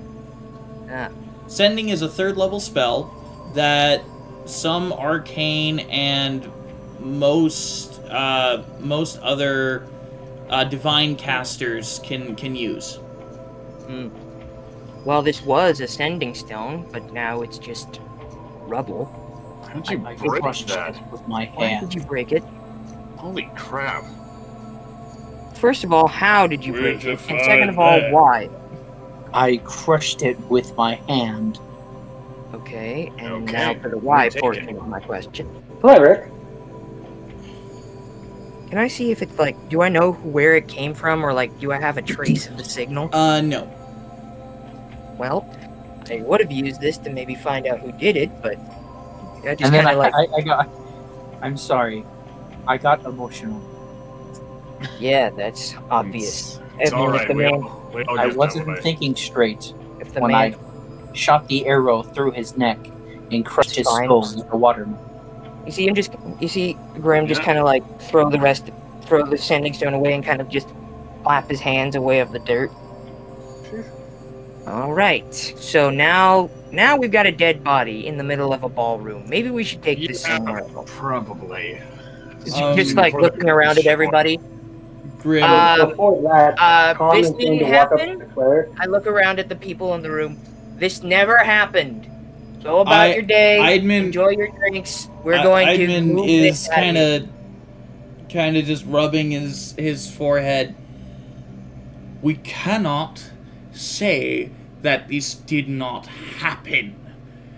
I can. I am literally the captain of the guard. In that case, this did happen, but you don't need to worry about it. I will need statements from every single person here. Never mind. Just take a drink. Maybe just get ready for some questions. Eat the rich. Anyway. Grim, maybe leave this to the professionals. And then Cleric is going to try I usually and don't deal with damage if control. anyone tries to leave, that What? will happen to you. And he points to the body on the ground. Let's not. As Edward kind of goes, no. We will not be crushing anyone's heads. But don't You leave can the- keep calm and enjoy the rest of the party. We will But don't move leave. this outside. Yes. Don't Enjoy leave the party or the country for the next 3 Enjoy days. the party. However, Or I else. will say I know each and every one of you. I know where you are staying, and I will find you if you leave the party early. And I have a sword in my spine, so keep that in mind. Yeah, Cleric's You have gonna a look sword at in your everybody, spine? and he What? keeps Don't going worry to all about of them, and he says, "Enjoy the party, or else." And Yeah. Bard begins playing her lute. She starts playing what's the most like wholesome but scary song you can think of? She rolled a natural 20 on her performance Wow. check. Okay. For a total Welcome to the danger zone. of 32. Welcome to the jungle. Wow. What the fuck? Wow. It just runs in the family, I guess. Dang, her check is almost as high Yeah, as her you total think I'm natural strong? 20s. Wait till you meet Barbarian. I don't want to be honest. If that's what you're the barbarian of the group, to be honest. You just crushed a man's head in like it was a goddamn watermelon. Not to mention crushing a magic rock. At this Khan point, will walk up to Cleric. At this point, I'm gonna say we should probably take a 10 to 15 minute break. As you're all going outside with the body and Edward Eidman. Don't leave the stream. I'm not going outside. I still have this opportunity to go make myself some dinner and think about how I'm going to make Cleric into a barbarian. Yes. Now, everybody in stream, don't leave stream or else Cleric will find you. Turn your head into watermelon. God damn. Alright. Don't do it! Crush head like watermelon. Alright, we'll be right back in about... Treat your balls like sending stones. Oh my god. Alright. I am not exiting He will put your balls into a hydraulic press, which is his foot. What'd you say, I will not be exiting the building with them because I'm still waiting on my my dinner. Dinner. Alright. We will be back in about 10 to 15 minutes. Just to get some food, some snacks, and whatnot. Go to the bathroom if needed, which I do. Yes. Alright, we'll see you guys in a little bit. Bye. Bye.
I have doth returned. Yay! Yay! I got cookies and flavor blasted fucking. What's the fucking name of the fish? Goldfish. There we go. Flavor blasted goldfish. Goldfish! We're not sponsored by Goldfish, but we could be. But we could be. But we could be.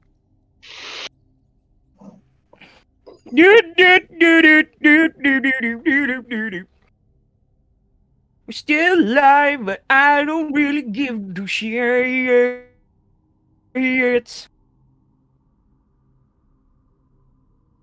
I chimed in with a haven't you people ever heard of?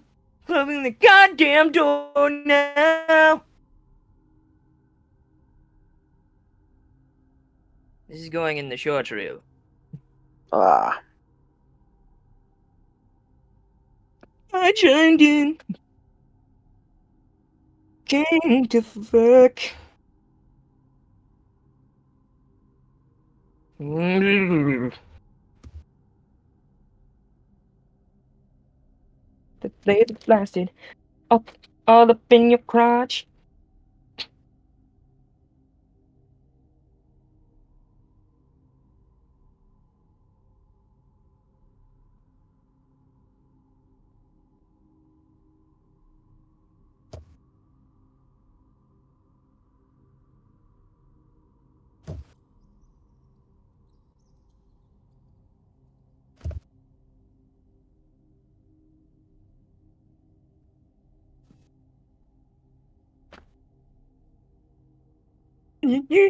Music makes you lose control. Music makes you lose control. My mom hates that song for some reason. Because of the music video, probably. Hey, you want to watch me drink this guy? I was gonna make that reference at some point. 现在我有冰淇淋，我很喜欢冰淇淋，但是速度与激情就冰淇淋，速度与激情。冰淇淋。 Gotcha. I was gonna make that the drinking reference because they said something about someone going around drinking people, and so. Hey, you want to watch me drink this guy? Yeah, and I think I said something along the lines of like this coming from the guy who sounds like Cell. Yeah. Well, I'm not ready for that kind of level of commitment. I mean, no, my baby. I love the voice, but I'm the one role playing him. Bro, Cleric straight up went like. Hold on, let me. Cleric went Gallagher on his brain matter, man. Yes, yes. Oh nope, too loud. When Hambo. Bro made his head a cranium cannon.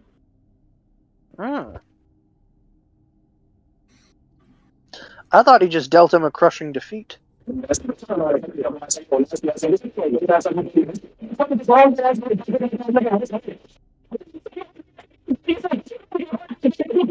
Well done, Leopold. Well done. It's so muffled. Shut the fuck up, you nasty bitch.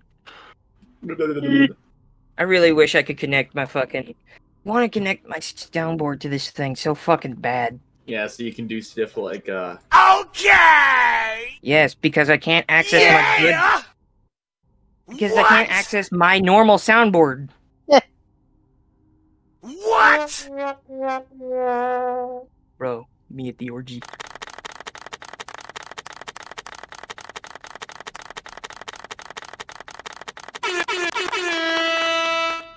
Bruh. Imagine every time you came, you just hear. No, it'd be so much worse if you heard. But it would make you feel great if you went like. Personally, I'd prefer. But imagine if you just hear. Oh gosh. Fucking ducks. You're in that in the bedroom, just.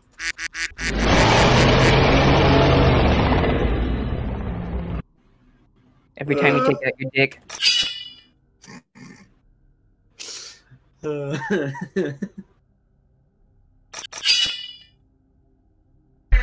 got a Glock in my Rari. Good for you. And situations like this are why we can't monetize this channel. What about I have monetizing my no channel? idea.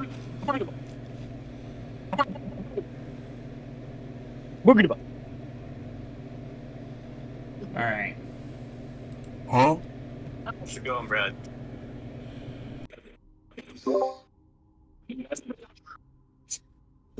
What about monetizing my channel? What? We said situations like this is why we can't monetize it because I got a Glock in my arm. or things like that. Yeah, now I'm gonna... Now they're gonna say I have an issue on my friggin' copyright checklist. Really? Actually, I don't think you can play less than 8 seconds. I just want a fucking dude. His tongue is so sticky like glue. I made his dick hard and it grew. His dick is so cool. Sucking on it right after school. His dick is all covered in my I'm going to mute you. How do you like that? Do it! Do it! Here we go, mute soundboard. Isn't there a way of no? He Bruh, didn't. I'm not using Discord soundboard. I'm Happy using my birthday phone. to you. Happy birthday to you. Hey, Bart, hit a poopy almost slipped out. Can't you do something like mute the stream or like stop it or something while it still goes? You can like put up like a screen that says "Be right back." Yeah, something like that. I just don't have that set up yet. I'm still, you know, moving through it. Gotcha. Why does it? Okay, why does it do that? There are a few of my songs that just don't play right. Because I noticed during that whole scene where we were sitting down, the music just keep changing. Well, yeah, I was changing it because there was a song I wanted to play. It happens with one of Cookie's playlists too. It repeats it for some reason, and it's not even that it repeats it. It's just that it changes the songs that I have on the playlist. By the way, we're still live, so hi, chat. Do you not have it looped? I do have it looped. I'm playing it I through don't know. Anyway, is everyone all back? I'm still eating. But yeah, here. But yeah, like, but you know, we can play while we eat. What do you think, chat? Is this not the most riveting conversation you have ever heard in your life? It's so beautiful. It's truly beautiful.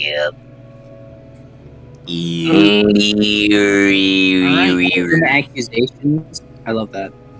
Beautiful. Shall we get back into it? Alright, so, where we left off, several of you were walking outside with a dead body while Khan was waiting for his midnight snack. Why go to McDonald's when your snack is right here?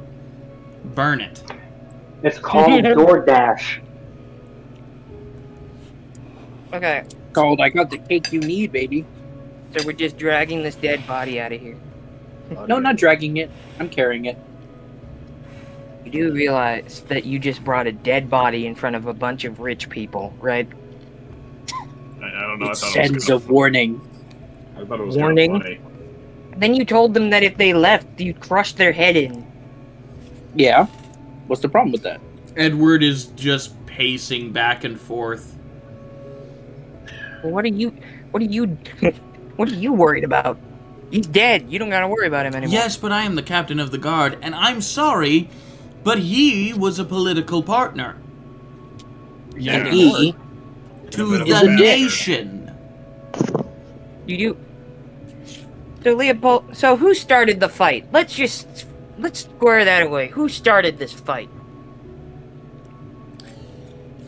Probably the dude I killed. It was him. He did start the fight. Alright, well at least you Did guys he actually manage to hit anybody? He did a number on Leopold. Alright.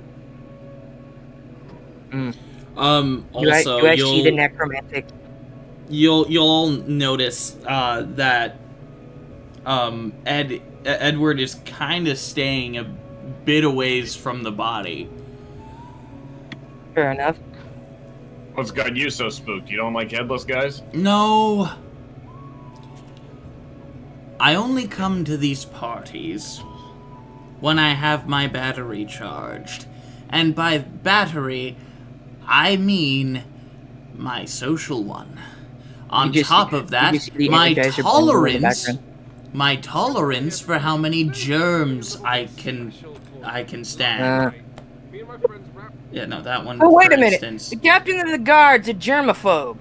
I'm gonna walk up to him, and I'm gonna place my bloodied hand on his shoulder. He's staying like a good 5 feet away from you, keeping a. Leave the guy alone. Leave him be. Don't you touch me. I look at him and say, "The germs are everywhere. Everywhere." Don't you say that. I was agoraphobic for... Alright, enough. Let's just figure out what happened. What are we gonna do? Well, we have a dead politician, we have a bunch of scared fucking people in there. So what are we gonna do? Well, for one thing, Cleric, you said something about Phase 2? Yeah. He said start Phase 2 as quickly as possible. The Ascending Sun. I have no idea what that means. Neither do any of us.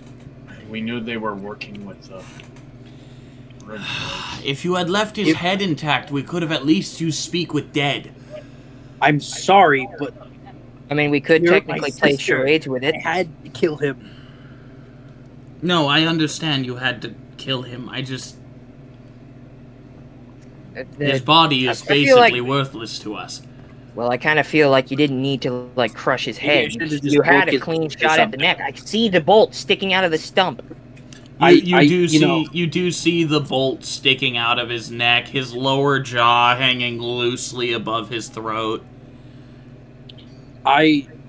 Well, here's the thing. Maybe I could have broken, maybe just his legs or something. Tortured him a little instead of killing him, but... Okay. Alright, well, we Doesn't know... matter. We know some things about this guy. We know that he was, taking control of the, Atlear's resources while Lord Atlear was sick in bed. We also know that he was impersonating Lord Atlear, and, again, fiddling with his resources. Probably to further his own goals of, I would assume, the debtors, considering that he has interactions with the Atlear's youngest, I believe. Edward puts up his hands. How do you know this?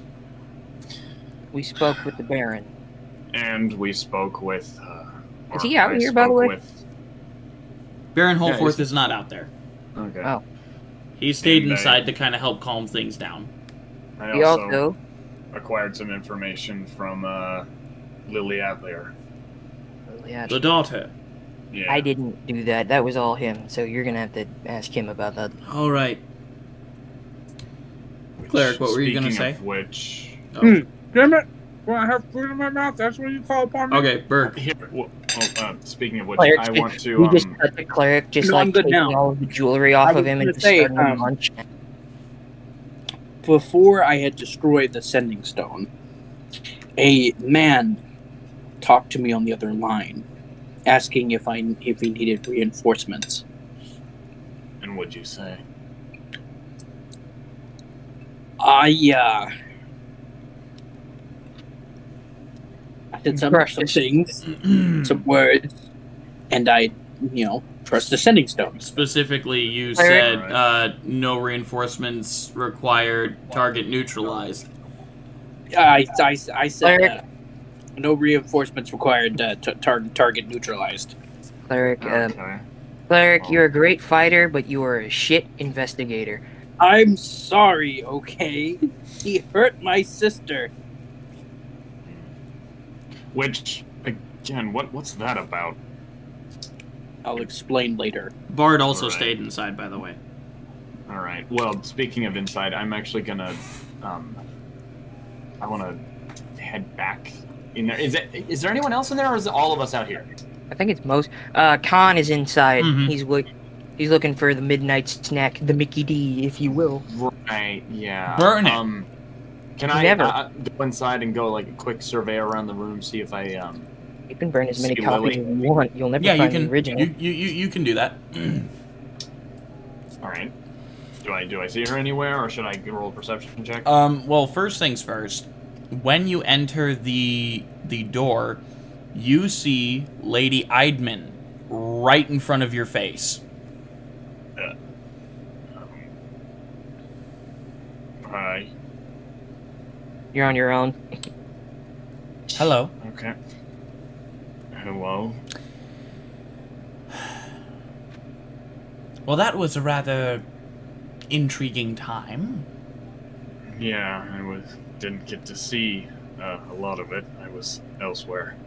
I was going to go out and thank your ally, Leopold, was it? Yeah. He protected my husband from that puff of gaseous necrotic energy.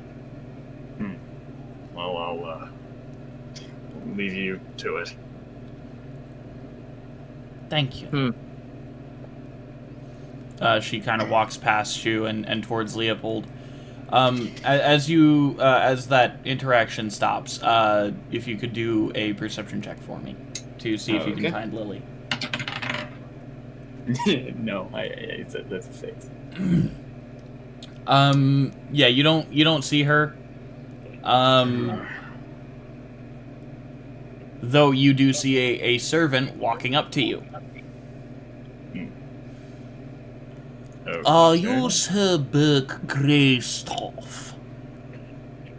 I mean, you didn't have to say it with a hairball in your mouth, but yeah. My apologies, I am rather sick at the moment. Oh, should you be working? I am the head butler. Of course I'm going to work. Oh, well. He holds out a very fine platinum platter with a small little envelope. Well, a small little letter on it.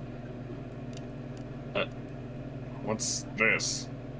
It is from Lady Lily Atlier. Apologies. Yeah, here, I hand him a handkerchief. My thanks.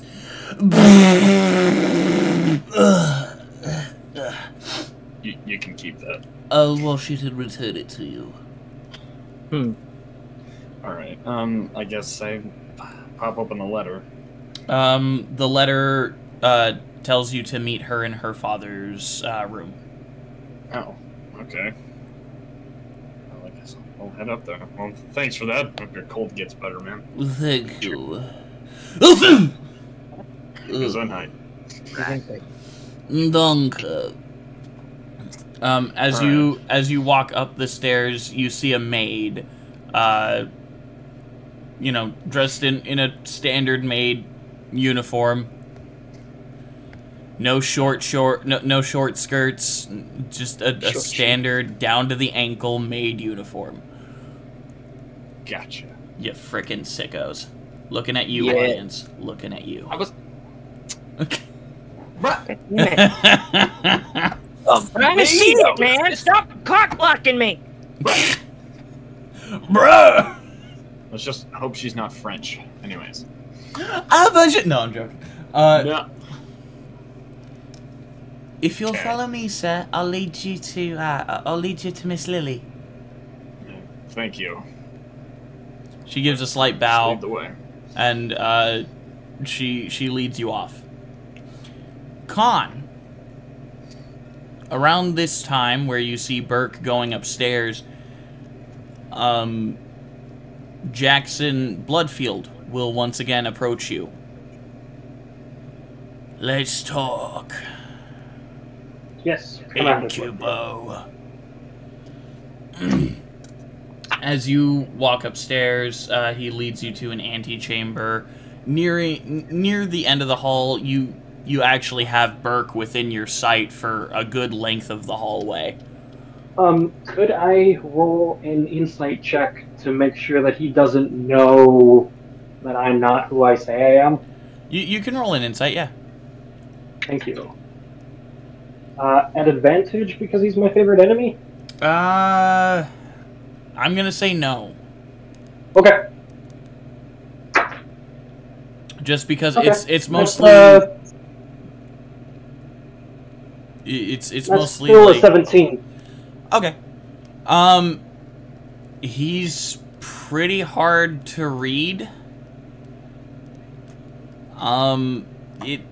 He doesn't seem to have his guard down around you. But other than he's that, a vampire hunter. He almost never has his guard down. Yeah, but other than that, especially at night. He's really hard to read. Okay. It was really hard to read. Work. Sorry, I checked out for a second. All right. As he leads you into the antechamber, he walks to the big old giant stand-at window with the balcony on the other side of it, but he's standing at the window. Facing out the window? Yep, he's just facing out the window. I'll walk within 6 feet of him, or 5 feet. You know, Incubo, I don't remember you being so talkative, especially not with the nobles. And before he can do anything, I jump on his neck. Alright, roll an attack, specifically a grapple. Okay. I'm going to have my shade kind of help me wrap around him. Okay. So kind of give me the help action to entangle this man. Okay. I'm just gonna say real quick, he did roll a natural 19. While you do have advantage, his total is 26.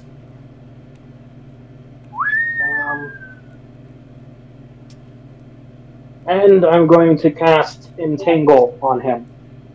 Which is another strength save.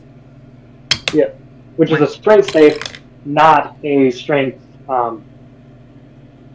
or contested strength check. 18 plus 7 is, yeah, he's fine. Oh, come on. Fuck. No. I do not grapple him. Alright, as you go to grapple him and your shade goes to grab his ankles, he'll grab your arm that's coming over his shoulder and hip flip you out the window onto the balcony. He needs to make a strength check as well. I will do that. Because I didn't roll a natural 1. What? 17 plus 7, 24. And a strength check from me. No, he does indeed flip me out the window. Yeah, he hip flips you out the window. And you only take 2 points of piercing damage as the glass cuts into your flesh. Okay. Those who want to can make a quick, you know... Check. Perception check? Yeah, a quick perception check to see if they broke the glass, especially you, Burke. Yeah. Because you would be the closest to the scene. I'll do one. The others would be at disadvantage. 16. 16? Dang. 7. Okay. Burke, you hear the shattering of glass from an antechamber not too far away from you. I think Grim just hears it and just goes like, here we go again. Oh, God. Okay, hold that thought. I'll be right back. Oh, damn it! I was muted. Okay, so I rolled for disadvantage. The first one I got was a 19, and then I rolled a 15. Plus, was that already added? No. Okay, what? It's 15, a 15 that's plus 6, that's 21. God damn! Yeah, and with a disadvantage, which is insane. God, my perception is beautiful. I mean, I am a robot cleric, so I kind of have Cleric, to be. you do hear from a far off, from quite a distance, a shattering of a window. You know, Khan, never did trust you after we came back from that island.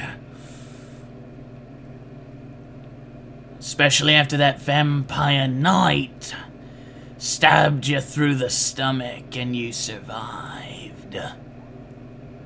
Plenty of people can survive stabs to the gut. Yeah, but not ones as weak as you were. Hey, I still killed that vampire knight. He's going to raise his sword and attack you.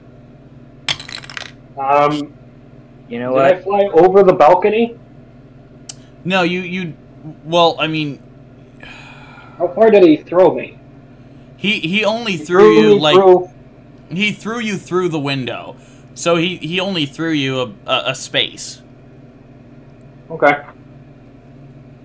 Shall we roll initiative then? Yeah. Okay. Well, I'm heading over into the direction of it. Yeah, you can also roll initiative, and I'll pretty say fast speed.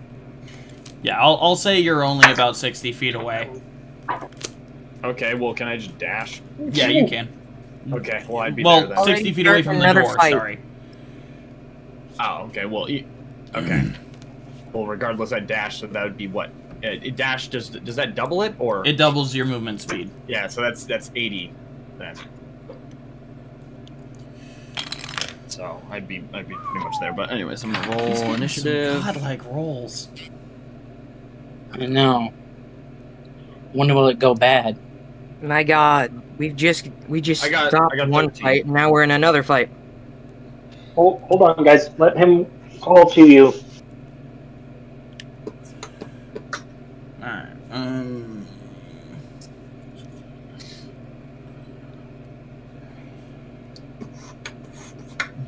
Con, what did you get? 15. Okay, 15.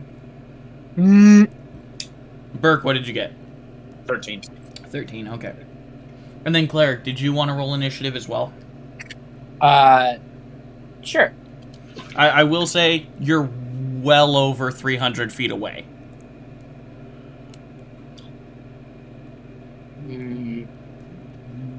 Am I the furthest, or? Oh yeah. Yeah, you are definitely the furthest. You're stupid. Why am I the furthest? Because you're like downstairs and outside. We're both upstairs. Okay. So that's it. It would goddamn. take you, if you dashed every round, about 5 rounds to reach. That's a 19. God damn. And that's adding my initiative. Okay. Just So, so you know that now. So, the order is...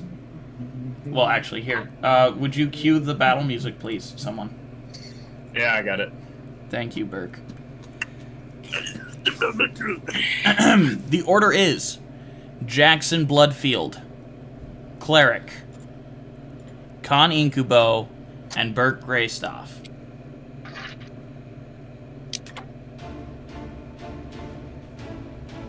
Here we go again. Alright, so Jackson Bloodfield is going to swing his sword at you, Con. Okay. Does a 23 hit? No. Oh, darn. So dang. Yes, it does hit. As his sword glows brightly, with what you can only assume to be a smite. Fuck you. Oh, God. Wait, Cleric was right next to... Where was Cleric? Cleric is at the front of the mansion with you guys. Downstairs. Everyone else Right, is there. and he just ran off? Well, he's going to. Oh. So... You take 6 points of slashing damage and 3 points of radiant. Okay. So 9 points total. Yep, 9 points of damage total. As he's going to attack you with his second attack. And he misses. Would I be there? Would I have dashed before my turn, or? I'll say you probably dashed as soon as you heard the glass break, so you're at the door. I'm at the door. All right, cool. All right, so he misses with his second slash at a 13 to hit. It is Cleric's turn. Yikes. I'm gonna basically start running in that direction. Okay. Hey, where are you going? You hear the glass break, and you just start moving. Oh, okay. So you're dashing, I assume. Yes. Okay. So if you dash every round, it'll take you about 5 rounds to reach the door. Oh, Leopold's going. I'm going towards the window. Okay. Well, I guess I'm just gonna be here exploring the corpse myself. All right. So, it is Khan Incubo's turn.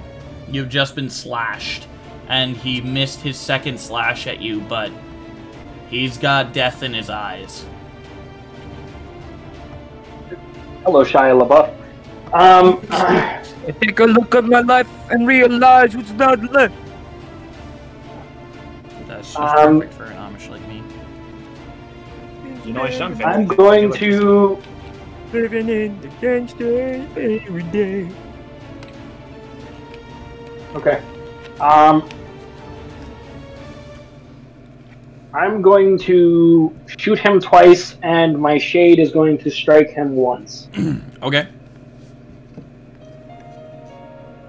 So my first shot is a 16 plus 9, so 25 to hit. That'll hit.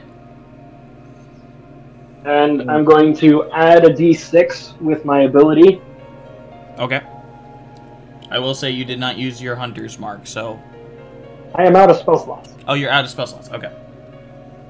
Yep. Cool. Yeah. Well... Okay. Damage. Damn. Ooh, 6 Give me the damn damage. 4 is 10, plus 3 is 13 piercing damage from the first strike.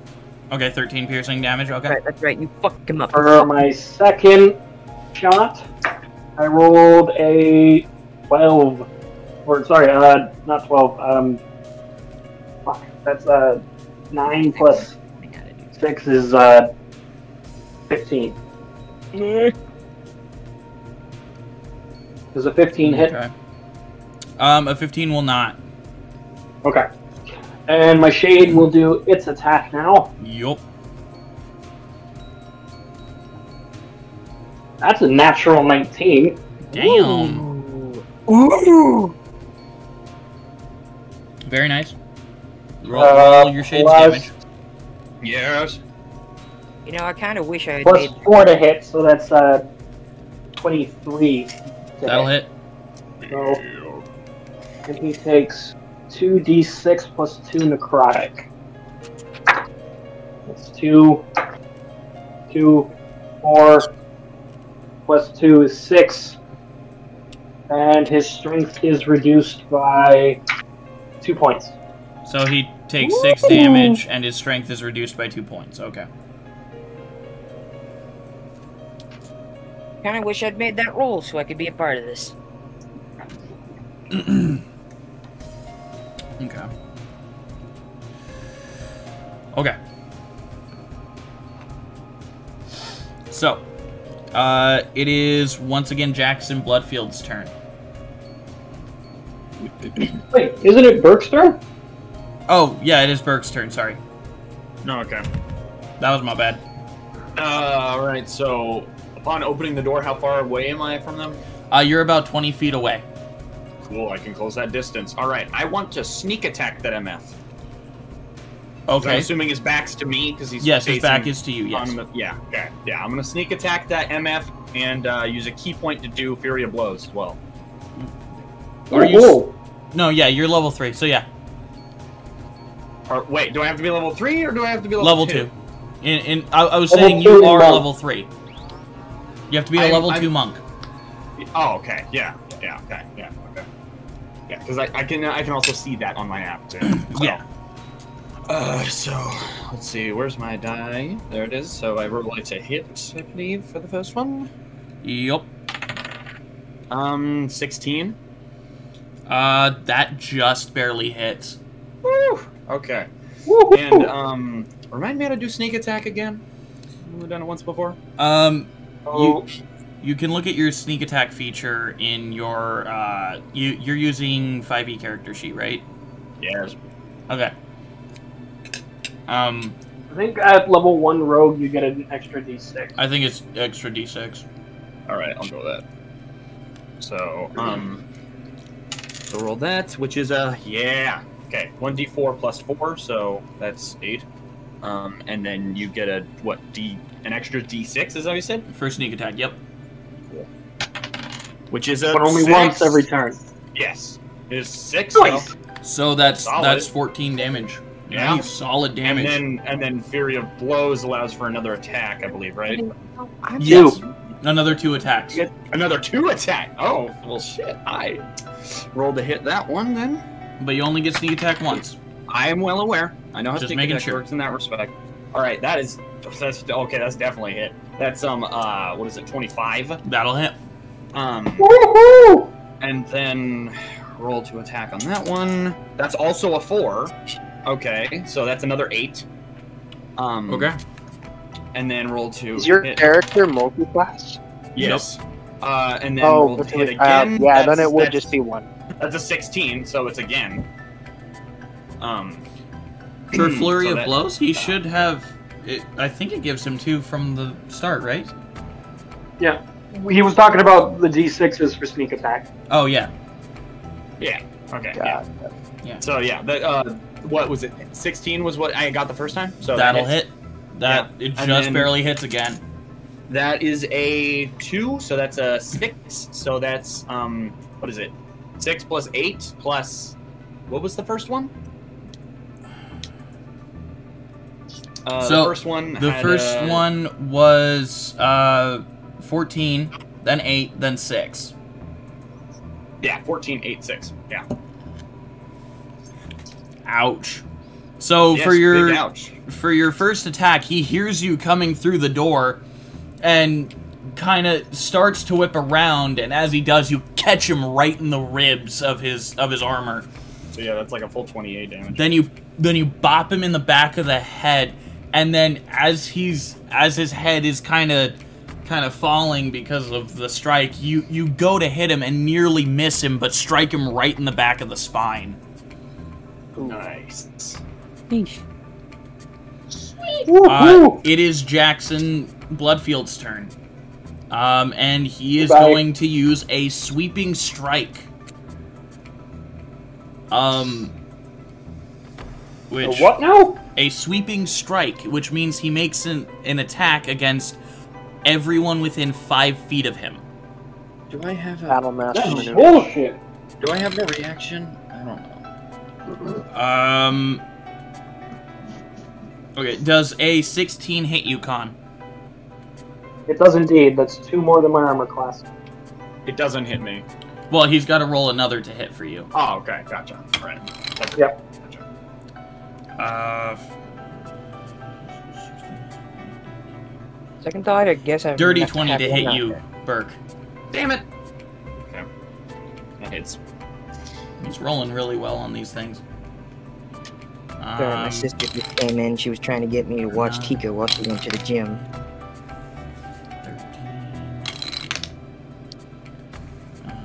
18 damage to both of you.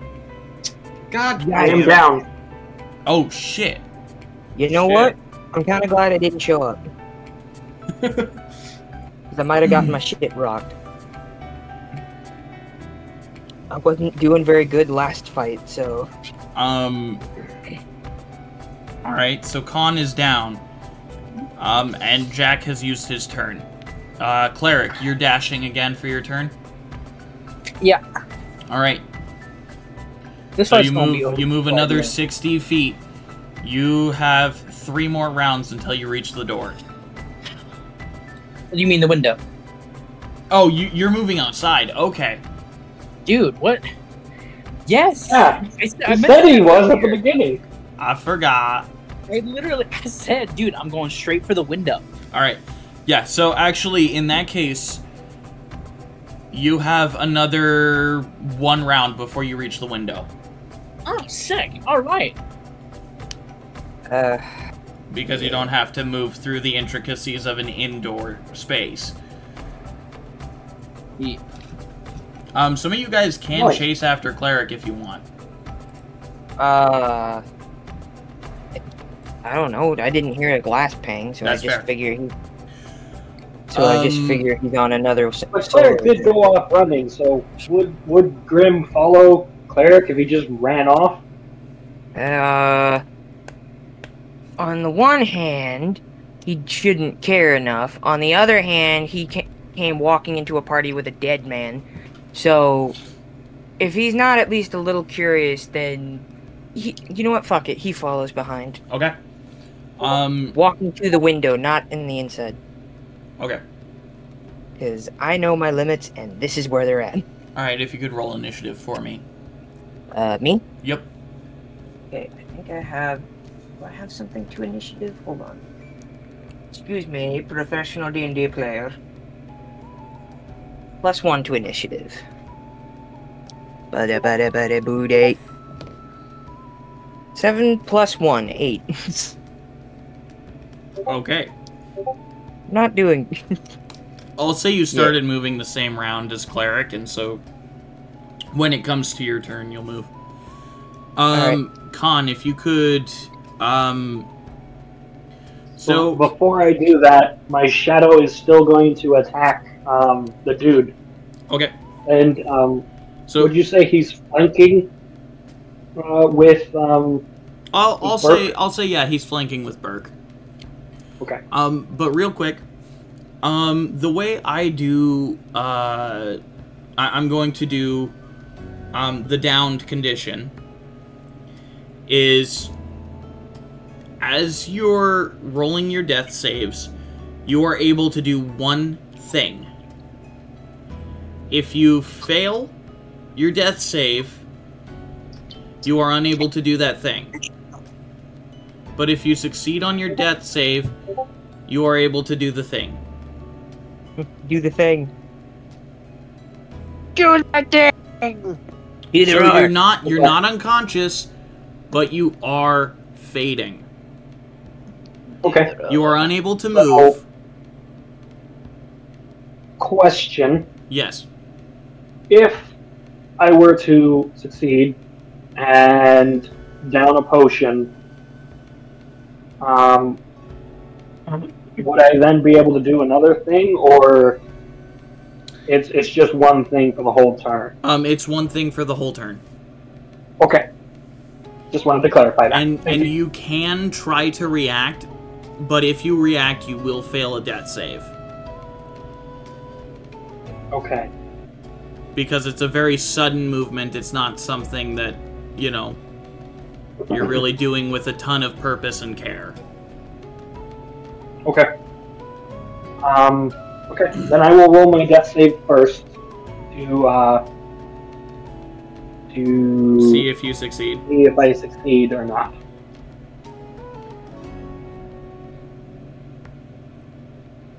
That is a 7, so that is a failure.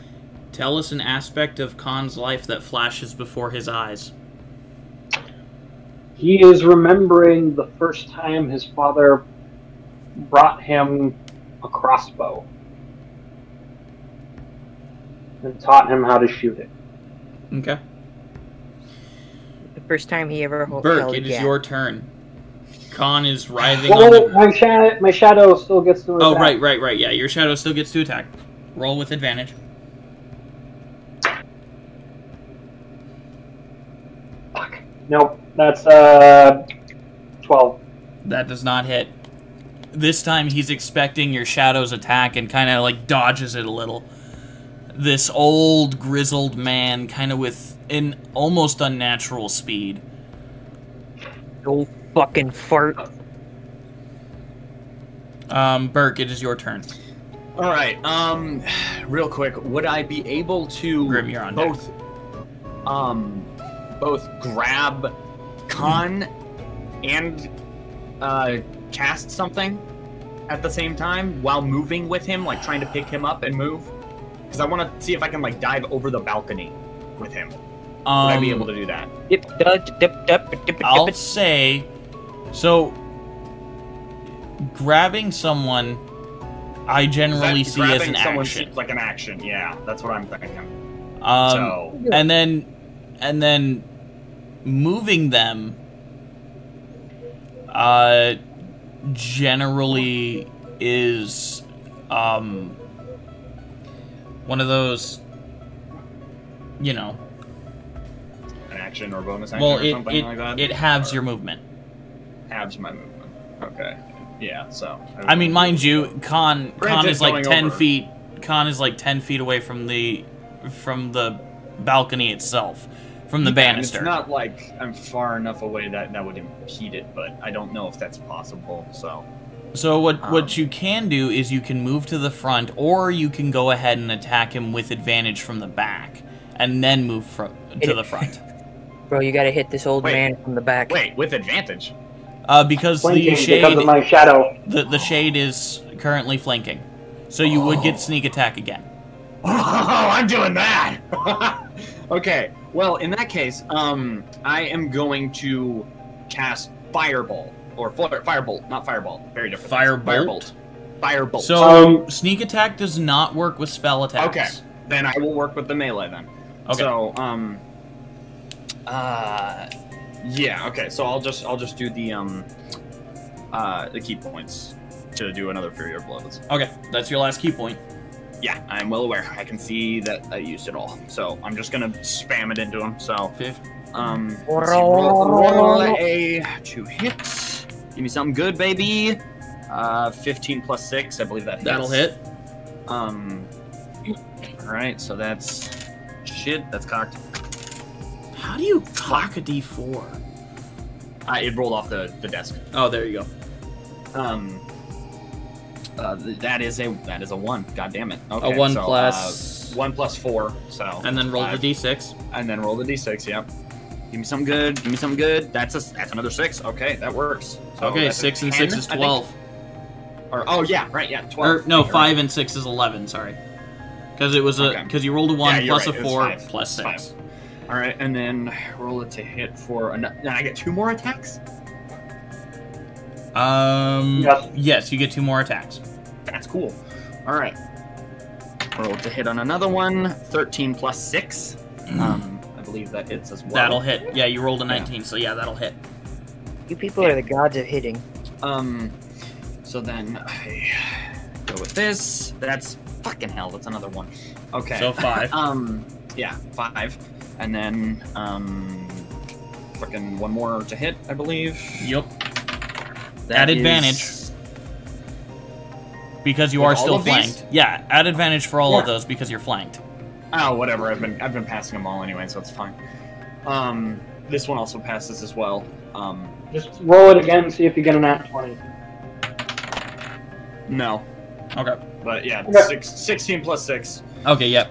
You hit. And then roll that D4. Another one. God damn it, falls off the desk. That's a 2. That's slightly better. Cool. So that's 6 damage.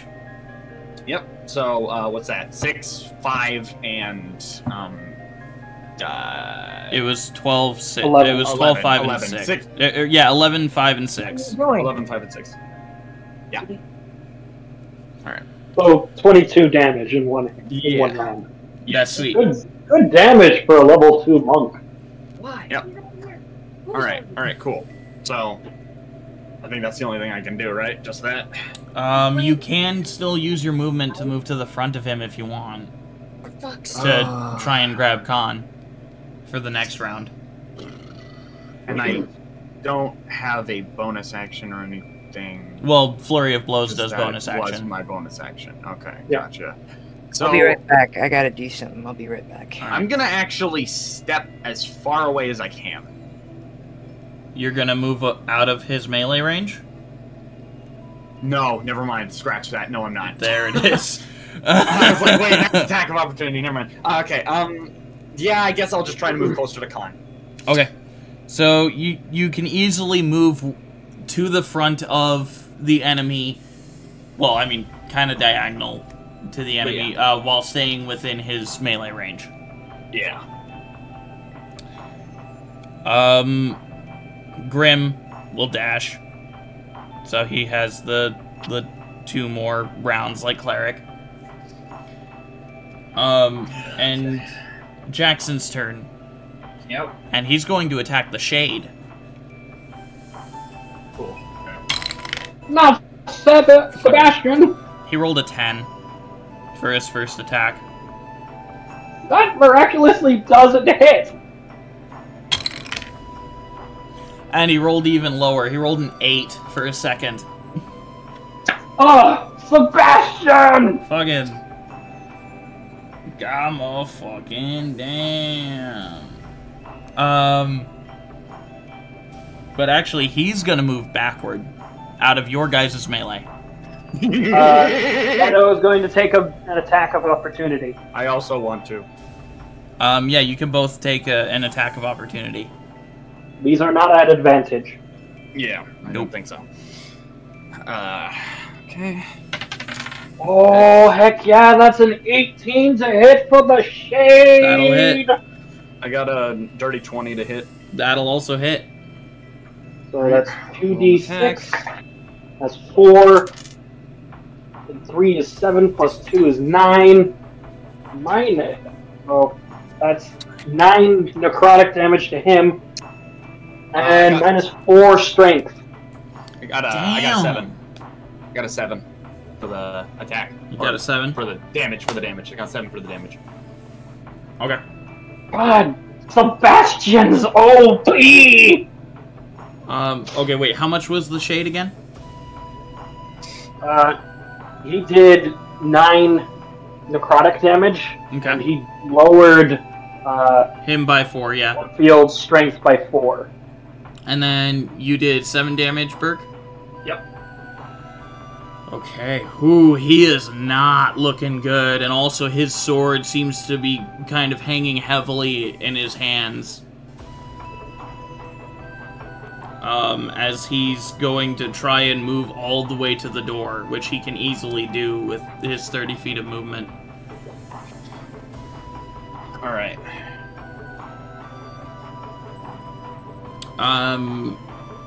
Cleric, it is your turn. All right. I'm schmoovin'. Okay. You have 1 more round until you reach the balcony, or until you reach underneath the window. I thought this one would be the round. Yeah. Oh no, you're right. Yeah, you're right. You're right. So now I'm underneath the window.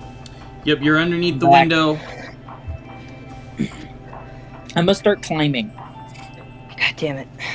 Sorry, my sister. You're good. Do I hear the large hunk of metal climbing up the side? Yes, you would. Okay. Then I will know he's there. What have I missed? Roll an acrobatics check for me, please, Cleric. I shall. Roll an athletics? Wow, okay, yeah. Yeah, whichever one is higher. What have I missed? He's looking goofy. He's getting smacked. I got a 19 on that acrobatics check, which is total. Goddamn. You even being your little bit over 500-pound self, you deftly climb up the side of this marble and stone building. I should be more than just a damn cleric. Jesus. You deftly climb over this stone and marble building. It's quick too. It's fast the way you do it. And you are now on the balcony. You see that you see that Khan is down with Burke standing next to him, and an armored man getting ready to book it down the hallway. I gesture to Khan. just kind of pointing at him for him to, heal him or something. Mm-hmm. Okay, well, I'm gonna run up to Khan. I'm gonna basically look up at Burke and tell him, chase his ass down. I got him. Okay. Cool. All right. And then, yeah. Do you have healing word? Because I'm gonna say it took your action to climb up the if he's balcony. Khan's like at the end of the balcony, right? Well, no, it took Cleric's action to climb up the balcony. Oh, gotcha. So if he has a bonus action... So if he has a bonus action heal, it would be good.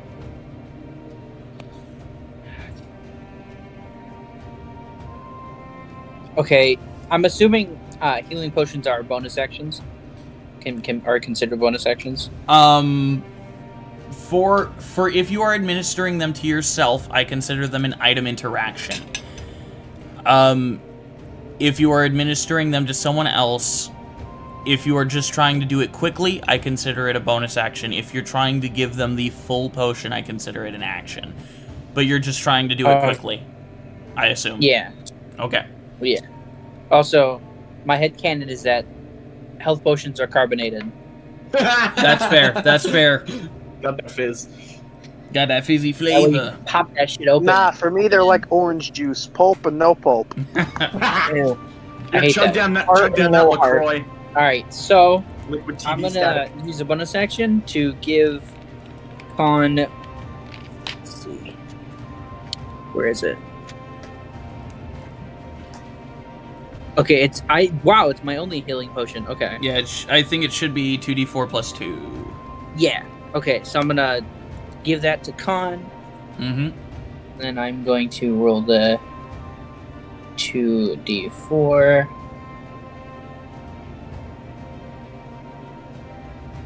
And that is...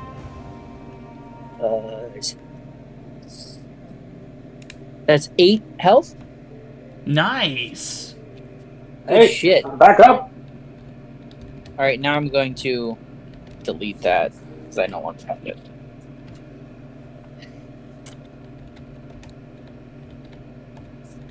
Yay, you're back up. Hell yeah. Alright. Burke, it is... Or, no, Khan, it is your turn. Alright. Khan is going to stand up, walk. It's 20 feet to the door, right? From where you are, it's about 25. Okay. I will walk.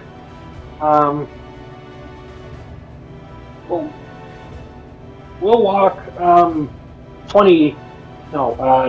15 feet and double shot this fool.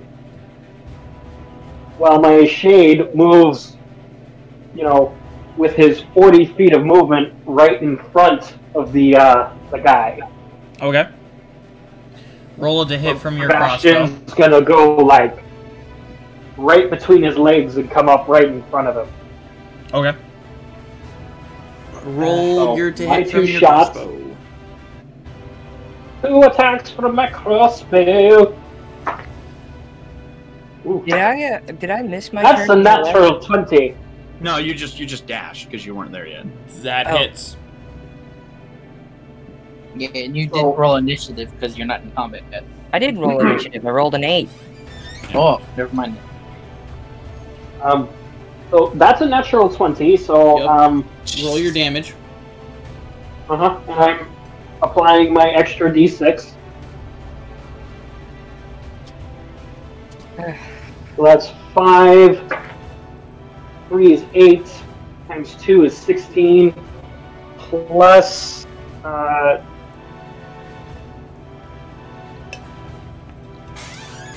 oh, shit. My app just crashed. But well, you've already dealt 16 to him. Plus 3 is 19. Would you like to describe it, or should I? I want it to hit his Achilles tendon and not kill him. Perfect. So a non-lethal takedown. As he begins to run down the hall, All you can see left of his body, Khan, is his ankle. And his foot. Aiming for the slit in his armored boot. You aim directly for the back of his ankle, and almost like in one of those split-second instants, you shoot, cutting his Achilles tendon, severing it, him falling to the ground outside of the door. You hear a scream from the maid that was leading Burke. As he is down. He cannot move. And Sebastian will take his life. Sebastian will take his life? There's a reason behind it. Fair. Sebastian, raising one clawed hand. No, what he does is he just kind of reaches and kind of touches his heart. Oh. And he just goes cold. Goddamn. Okay. Shit. And in 1d4 hours, so in 2 hours, he will rise as a shadow. Oh, you're a dick. I mean, I do drain the rest of the body of its blood. I assume you drag it into I kind of drag it into the room, close the door, and I say... I kind of usher the maid along. Put my arm on the... Yeah, I just kind of put my arm on her and just like, here, let's go away from here this way. And I just eventually run up, just like, what the fuck is going on? As you see Khan just go... Why? Dig right into this guy's throat. Cleric, you see him draining the blood from this corpse, and Grim, you hear crunching noises. Oh, great. That's something I wanted to hear. Why is it that every fight that you guys get into, I'm always the last one at? I was just in the right place at the right time. Well, you're leading the maid back to. Well, I met him at the door. Oh, well, he's outside. So what did this one do? Well, no, like the combat's over. He like got up there. Okay. That's what I said. Yeah. Just like, what this one do? Khan gives no response, nothing, just fully in the mode of hunger and feasting. So, well, you're a big help. Damn it, I'm muted. Can I roll a perception check? On... To see if I can tell that he's, eating somebody?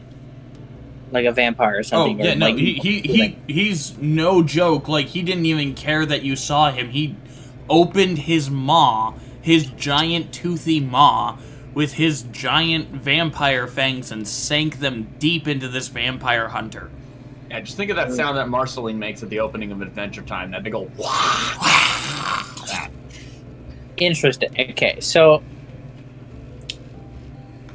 Cleric is gonna do the thing, you know the nope thing where they throw their hands up and start backing away. Yep.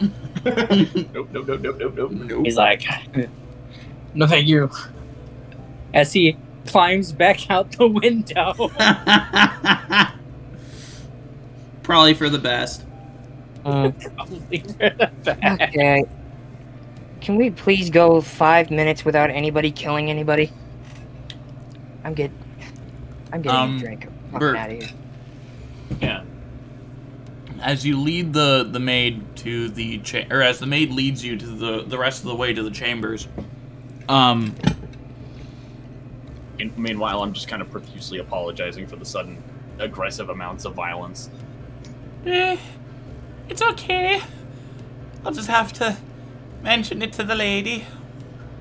Yeah, I didn't mean to traumatize you there. My friend was just in trouble. I've never seen anyone die before. I'm sorry. She is shaking like a leaf. Yeah, I just kind of gently rub her back, trying to console her. Mm-hmm.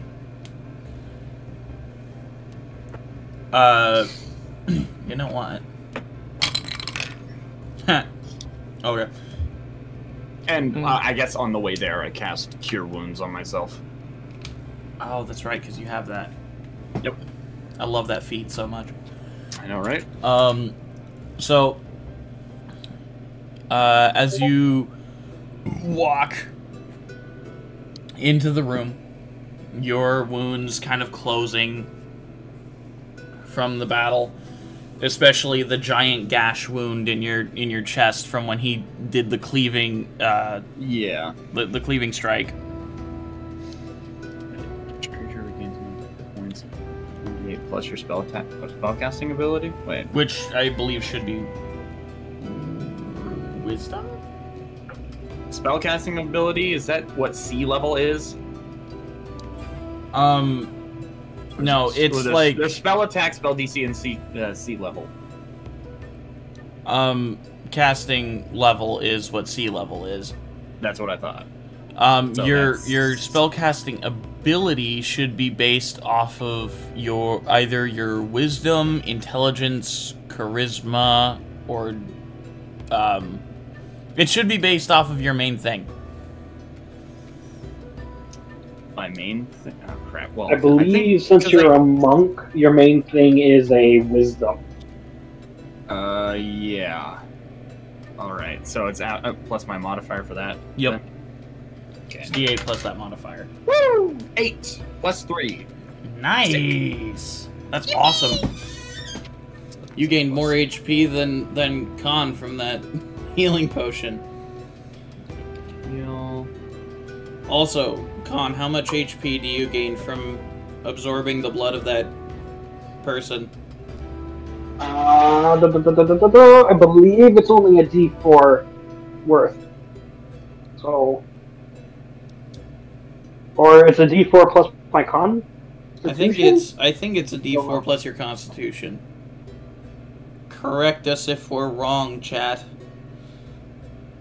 I Alright. can't. So.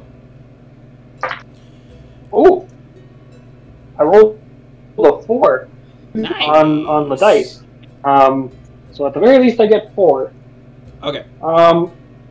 And after I'm done feasting, Sebastian and I are going to work together to search the body of the hunter. I will say be careful because he has a lot of silver, like, enchanted silver. I do not take silver damage because I am a right, because you're a Dampier. And silver mainly just negates non-magical weapon damage. Yeah. So, do you want me to roll that real quick? Or other people can do that and I'll send you the roll. Yeah. Just other people can do that and just send me the roll. So, Burke, as you enter the room, you see the familiar visage of Lily holding her father's hand as he kind of sits up. His face is a lot like that of the person you saw in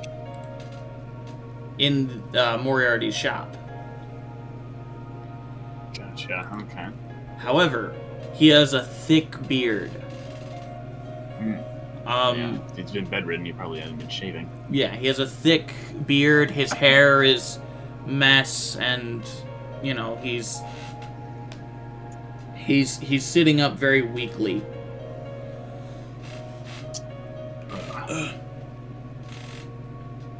I hear you are Burke Greystaff, correct? Yeah, that I am, Lord Atlier. I am Lord Silas Atlier.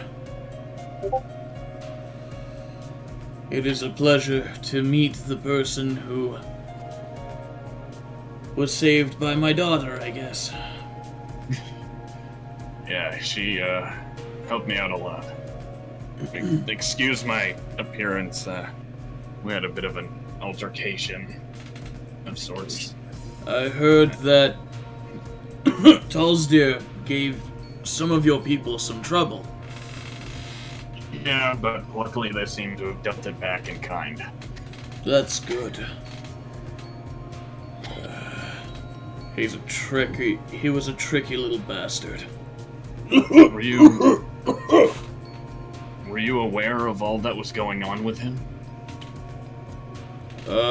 Lily gave me weekly updates. Gotcha. I suppose there wasn't much you could do given your state right now. Huh. But now that he's dead, hopefully it will, lessen. Hopefully so. Well, Lily, what was this about exactly? A letter. As she looks at the letter, looks at you, she goes, I didn't send you a letter. Okay, can I roll an investigation check on this shit? The door shuts behind you. Shit! And you see the young Master Atlier. Oh, shit. I should have... Going back out to the front. We find Leopold standing there with Edward Eidman, kind of like, what? Why the fuck did they leave? And Grin come back because he's just like, well, that was a waste of my time. No, I know they left for a good reason. They didn't leave for no purpose. I'm still keeping guard. I'm here for a reason. I got paid to be. Yeah, you're getting paid to be here. And Eidman looks at Grim and just, what the fuck is going on? I don't know. Ask them.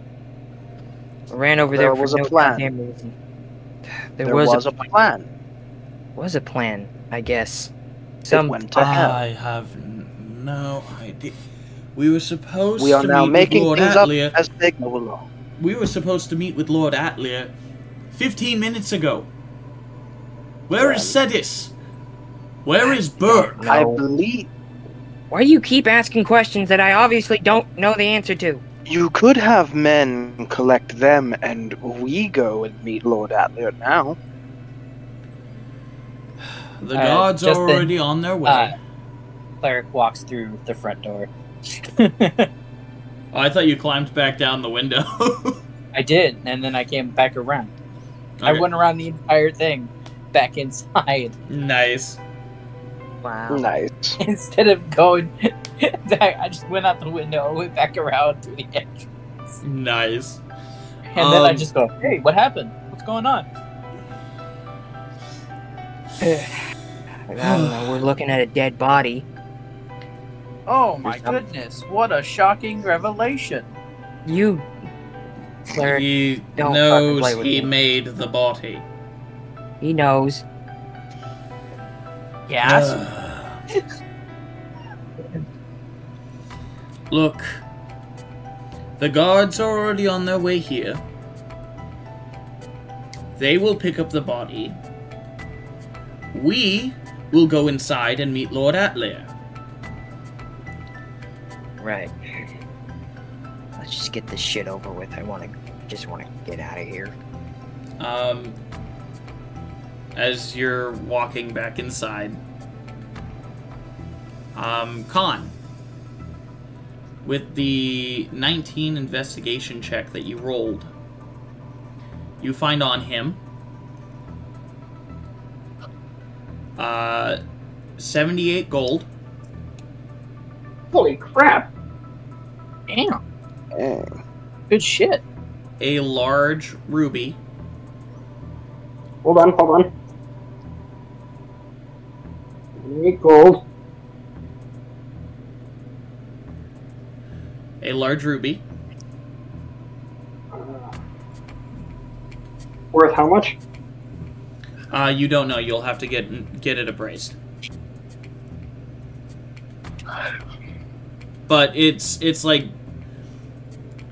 probably roughly around 1,500 gold. Holy Big money. You also find a diamond worth around 300 gold.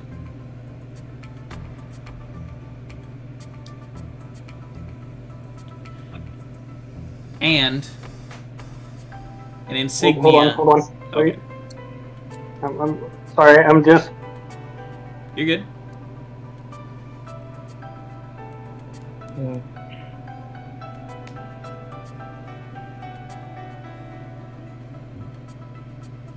How do you spell diamond? It's like diamond. Yeah, it's D-I-A-M-O-N-D. Yeah. D-I-A-M-O-N-D? Yes. M-O-N-D, yep. Okay. Diamond! Diamondo. Diamondo. And that's worth roughly 300 gold? Roughly 300 gold. We make a lot of money in this. And you said that large ruby was roughly around... 1,500.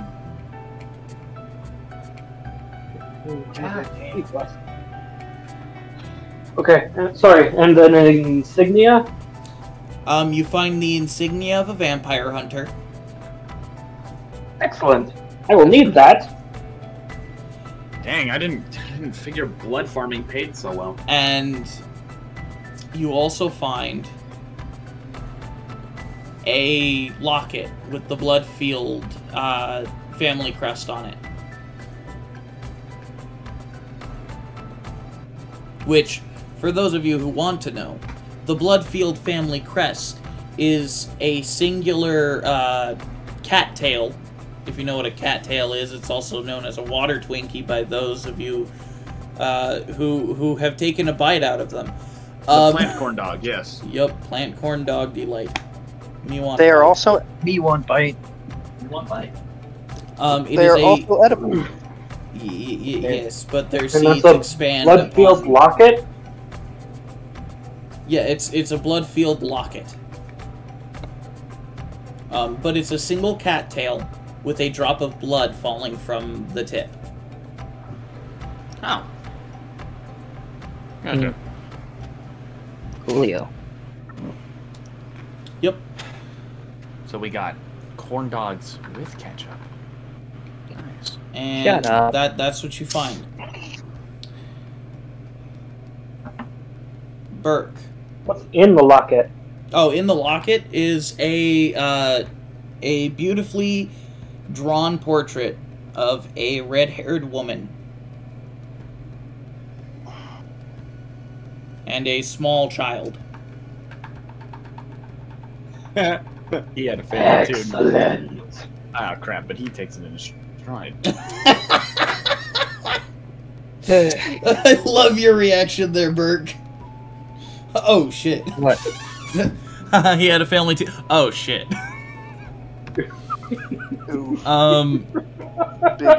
So he just enjoys slaughtering things. Gotcha. Slaughters them like animals, not just the men, but the women and the children too. Yeah. Hey, all right. Livestock be livestock, man. Anyways, It's my turn. So, Burke, as Stellan Atlir emerges from behind the door, locking it. You all, you and your friends, you're the ones who ruined it all. So what exactly did we ruin for you? I was gonna get with the Moriarty girl. You ruined that. Wow. I was going to be an upper echelon debtor. You ruined that. I was gonna be the lord of the Atlir estate. And now you've ruined that too. You slimy little bastard. You see him reach up and grab a necklace and pull off a small golden bead. Oh shit! If I can't be the Lord, no one can. And he goes to throw it. Can I dive for the two Atliers? You totally can, yes. Okay. And I actually have to roll a dex check here real quick, too. Oh, shit! Natural 18. Shit. As Cetus, appearing from invisibility, grabs Stelen Atlier's arm. Moments before he activates the bead of fireball, and as it falls from his hand, catches it. Julio, that shit. Thought something might be going wrong. He twists Stelen's arm behind his back and forces him to the floor. Nice going, Cetus. That was risky. Yee. So how's your day been going? A lot better now. I've been following this guy all around the mansion. Damn. What is this slimy little fuck? Oh, right, his father's right here. It's fine, I totally understand what he is. Yeah. He's a little bastard. Said it.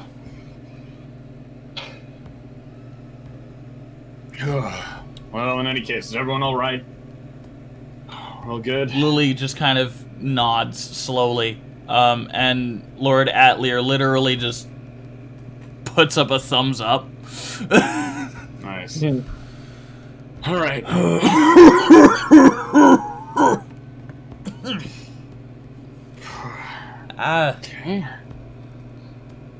So, what am I to do with this guy? Oh, here, can you hand me that bead? I want it as far away from him as possible. He hands you the bead and actually removes the necklace from his neck. Here, why don't you take these other 3 beads as well? Oh yeah, I was about to pat him down for it. Okay, so that's like 4 fireball beads. Yep. Jesus. Okay. So and then artillery is in our hands. And then his necklace. Oh well, that was it was a necklace of fireball. Okay, gotcha. It only has 4 left. It's 4 beads. Gotcha. Okay. I guess I'll just pocket that for now. Keep a tight grip on him. I'm gonna put him to sleep. Cast sleep. You know what? Yeah, fair enough. Alright. I open the door and can I take a survey around for some guards? Oh yeah, he's asleep. Sick. The guards are actually beginning to explore around the mansion to kind of try and find anything else that they might need to take stock of. And they're reaching towards the door to Khan's antechamber. Okay, well, I'm gonna go over to them and say, hey, could use some help over here. Right away. They begin to rush over. There's 2 of them. And Eidman's walking with them. You just saved mine and their lives. Yeah, I know. That's fun. The 2 guards wander into the bedchamber. What the bloody hell happened here? The young Atlier had some ideas in mind to exact some vengeances of grievances of some sort. Anyways, he was a maniac with a fireball bead, so we stopped him. Shit, alright. But I suggest you take him into custody and, throw him back in the cell he was bailed out of. Sergeant Cetus, good to see you, sir. What brings you to the Ibnon sector? Well, actually, I was kind of keeping an eye on this guy, pointing at Cetus. Oh, absolutely, sir. They pick up Stelen Atlir and put him in manacles and drag him away. Make sure you give him a good thorough pat down again. Will do, thanks for the heads up. Alright. I think tonight's been a stressful night for everyone involved. Yeah. I'd agree. Jeez. You feel a slight tug at your sleeve. As you see Lily Atlir behind you. What's up? Thank you. I didn't do anything. It was all Cetus. You were going to throw yourself in front of us. Oh, well, it's no trouble.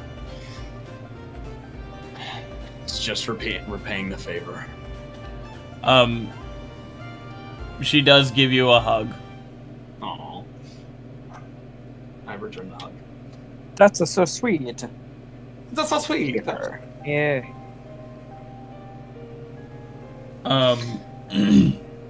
Ominous music. As you exit the bedchamber of Lord Atlir, the maid who led you to the bedchamber, who you were consoling and whatnot. Great heavens! Is everything all right? Yeah, just another altercation on the way to the next room. Little young Atlir boy. Yeah. That boy is always so much trouble. Yeah, a little bit more than trouble this time. He's gonna go hang out behind some bars for a little while. Serves him right. Yep, I hear that. Anyways. Well,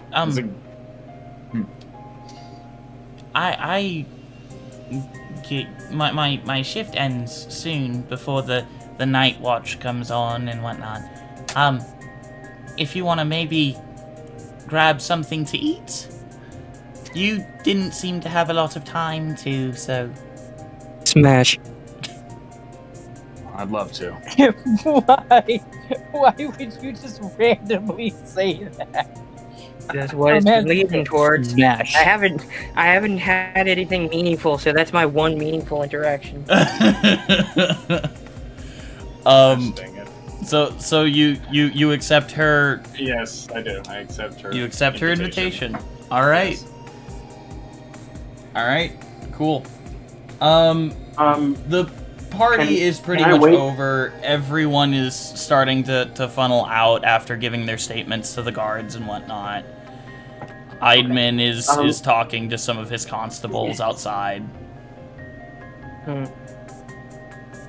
Khan will wait until the next shade or shadow is made and give it purpose, serving under him. It almost seems to have a reluctance about it when it gives you its bow.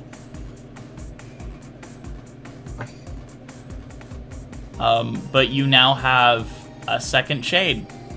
Jeez, that's nuts. Yeah. Yeah. Dude should multi-cross. And you, with your new life, or your new unlife, will be known as Sebas. Sebastian, show him the ropes. Sebastian gives you kind of a nudge and a nod, trying to wink with his empty shade. Drop it down as Darth. Service. Yeah.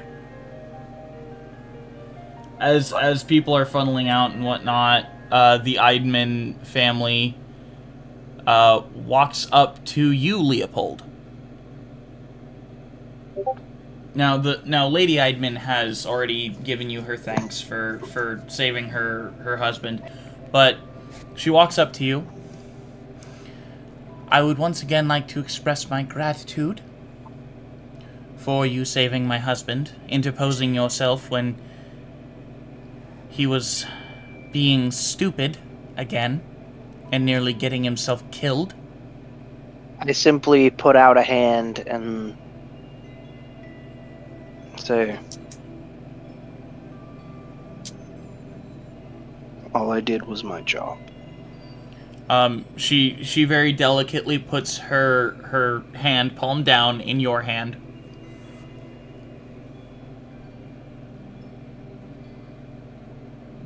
I kiss the back of her hand gently. Okay.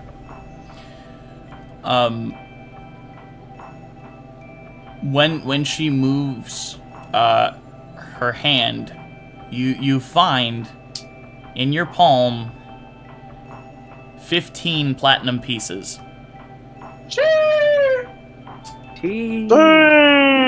Jesus Christ. That's a hell of a tip. This is gonna come back to bite us later with all this money.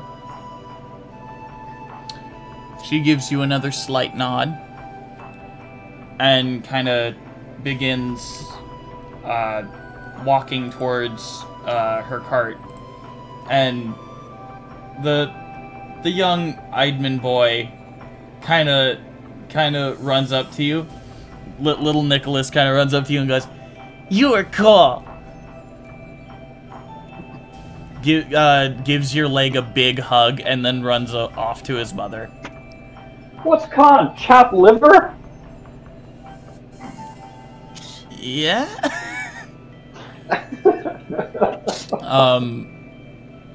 Bergin Eidman walks up to you and just goes, "Thank you. I was being a bit stupid."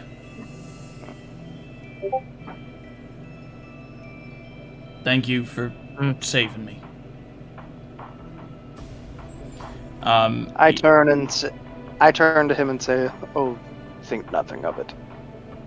He takes your hand in a very firm handshake. Now, two of you have saved my life. And one taking it. He turns and walks towards the cart with his family. Edward. And now I have two shadows. Burke, as you exit the manor, with the maid, who you now know is wait, let me see. Let me go to the DM screen and actually look at what her name is.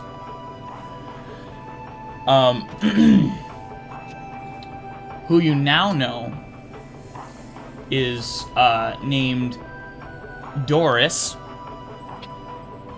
Doris. Doris. No last name because she is a commoner. Gotcha. But Doris is now in her civilian clothes, which is actually a very nice dark green dress.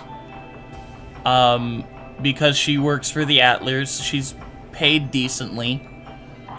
But she wears a nice green dress.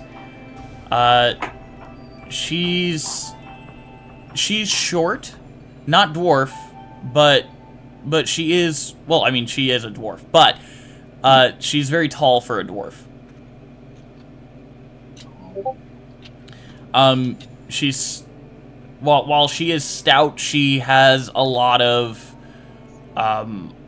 musculature to her. Gotcha. But she looks very fair in a dress. Solid. But anyway, as you're walking out with her, Edward walks over to you. I heard you use your fists most of the time when fighting. Yeah, that I do. Well, why don't you take these? And he hands you these two red-stained gloves. Oh.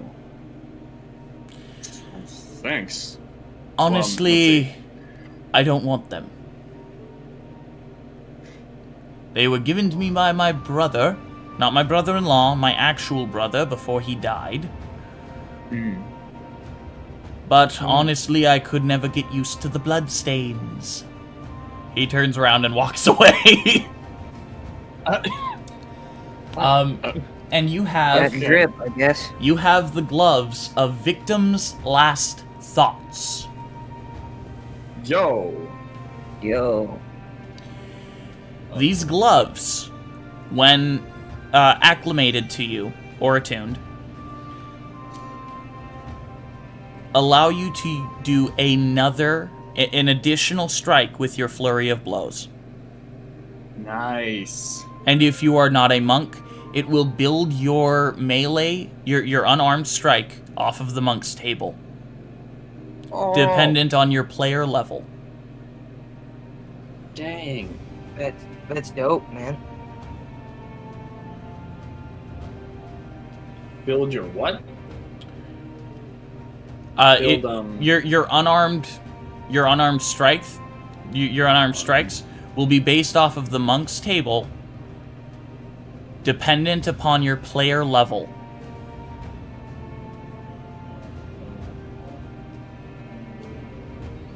Nice. Cool. Grim, he walks over to. What's Sorry, up? I was just going to explain what you meant by based off his player level. So, No, regardless of your monk level, your overall level will lead to what you use for unarmed strikes. Yeah. Yeah. But that's if not a monk. No, it's just basic if your player level is, so it'll base off of your player level rather than your monk level. Okay. Yeah. So it'll go up regardless. So say you're only level 2 in monk, but a level 5 character, you take whatever the level 5 monk unarmed strike is. Yeah. Gotcha. I get you. Makes sense. Yep.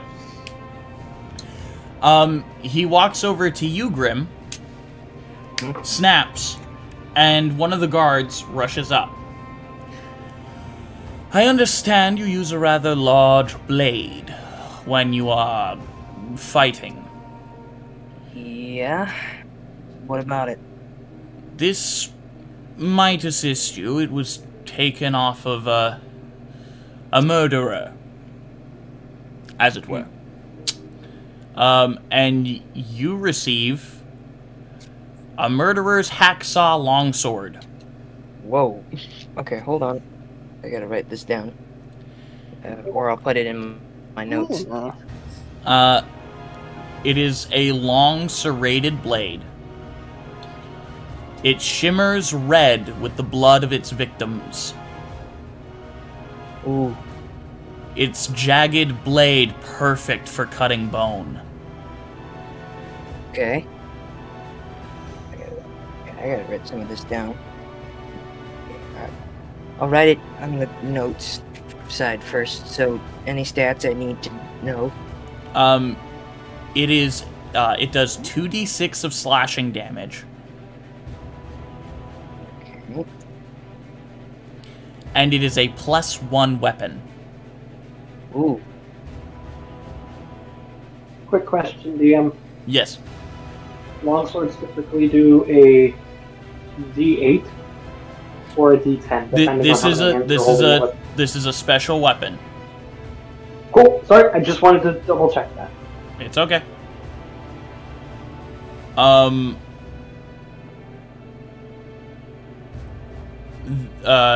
Aeidman will then walk over to Khan. I hear you are a vampire hunter.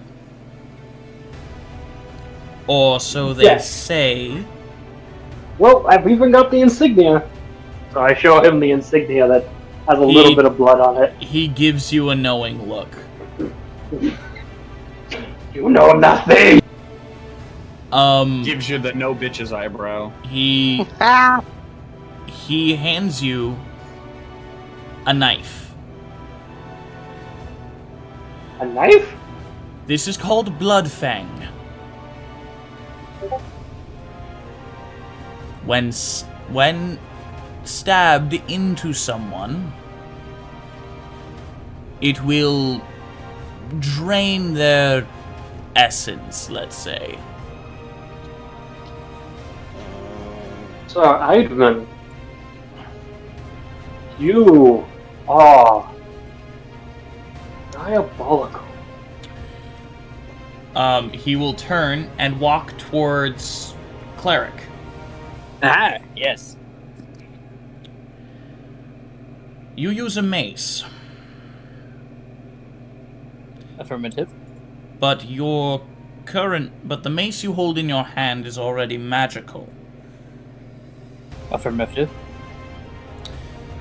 So I will not give you a mace, but instead, I will hand you this. And he hands you a small little bottle with a clear liquid in it. A small bottle with a clear liquid in it. What? This is liquid. This is a +1 spell focus for any class. Ooh.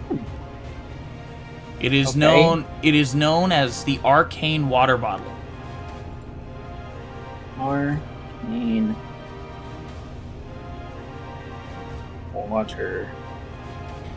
So on any to hit rolls for targeted spell attacks, you gain a +1 to the modifier, and for any spell damage, you also get another 1. And you save that to my notes so I don't forget, because I can't put all that. I will do that. Sorry, but I don't know, what was the name of the dagger again? Bloodfang. Bloodfang.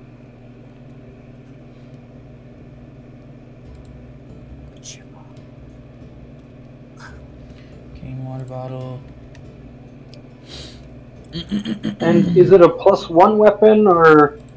It is a +1 weapon, but instead of doing the normal dagger D4, it does a D8. What? When attuned, I should say. When attuned. Okay. Cool.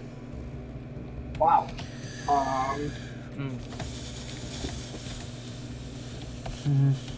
Yeah, just give me 1 sec, and I'll get to Leopold. Is the hacksaw a what type of weapon is it? It is a versatile weapon. You can use your you are as a warlock, you're able to use your charisma as your spell attack, or as your you're eventually able to use your charisma bonus as your to hit. Right. When I hit the versatile thing on my app, it gives me like another set of damage that I can do. Oh shoot, no. Sorry, not versatile. You mean finesse? Yeah, finesse weapon, sorry. A finesse longsword. Cool. DM. What's up? The essence drain or blood sucking of the blood fang. What kind of stuff does that do? Is it like part of the D8? It acts as your it acts kind of like your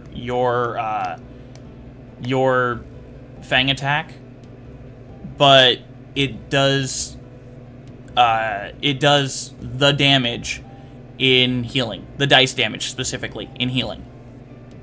Oh, so it's a direct lifesteal. Yes, it is a direct lifesteal. Awesome. Thank you very much. I should say, if they fail a Constitution saving throw of 15. Fail a con save of 15. Yes.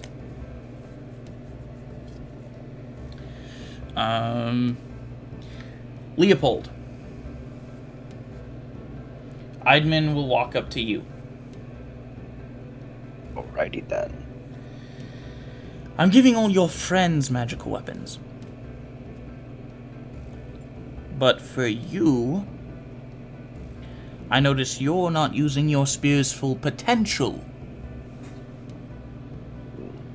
Don't think I didn't notice the enchantment.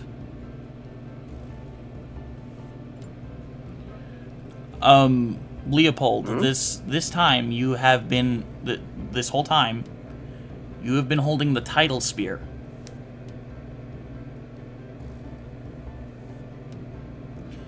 It is currently dormant, but it acts as a +1 spear, and once per day, you can cast the control water spell. Okay.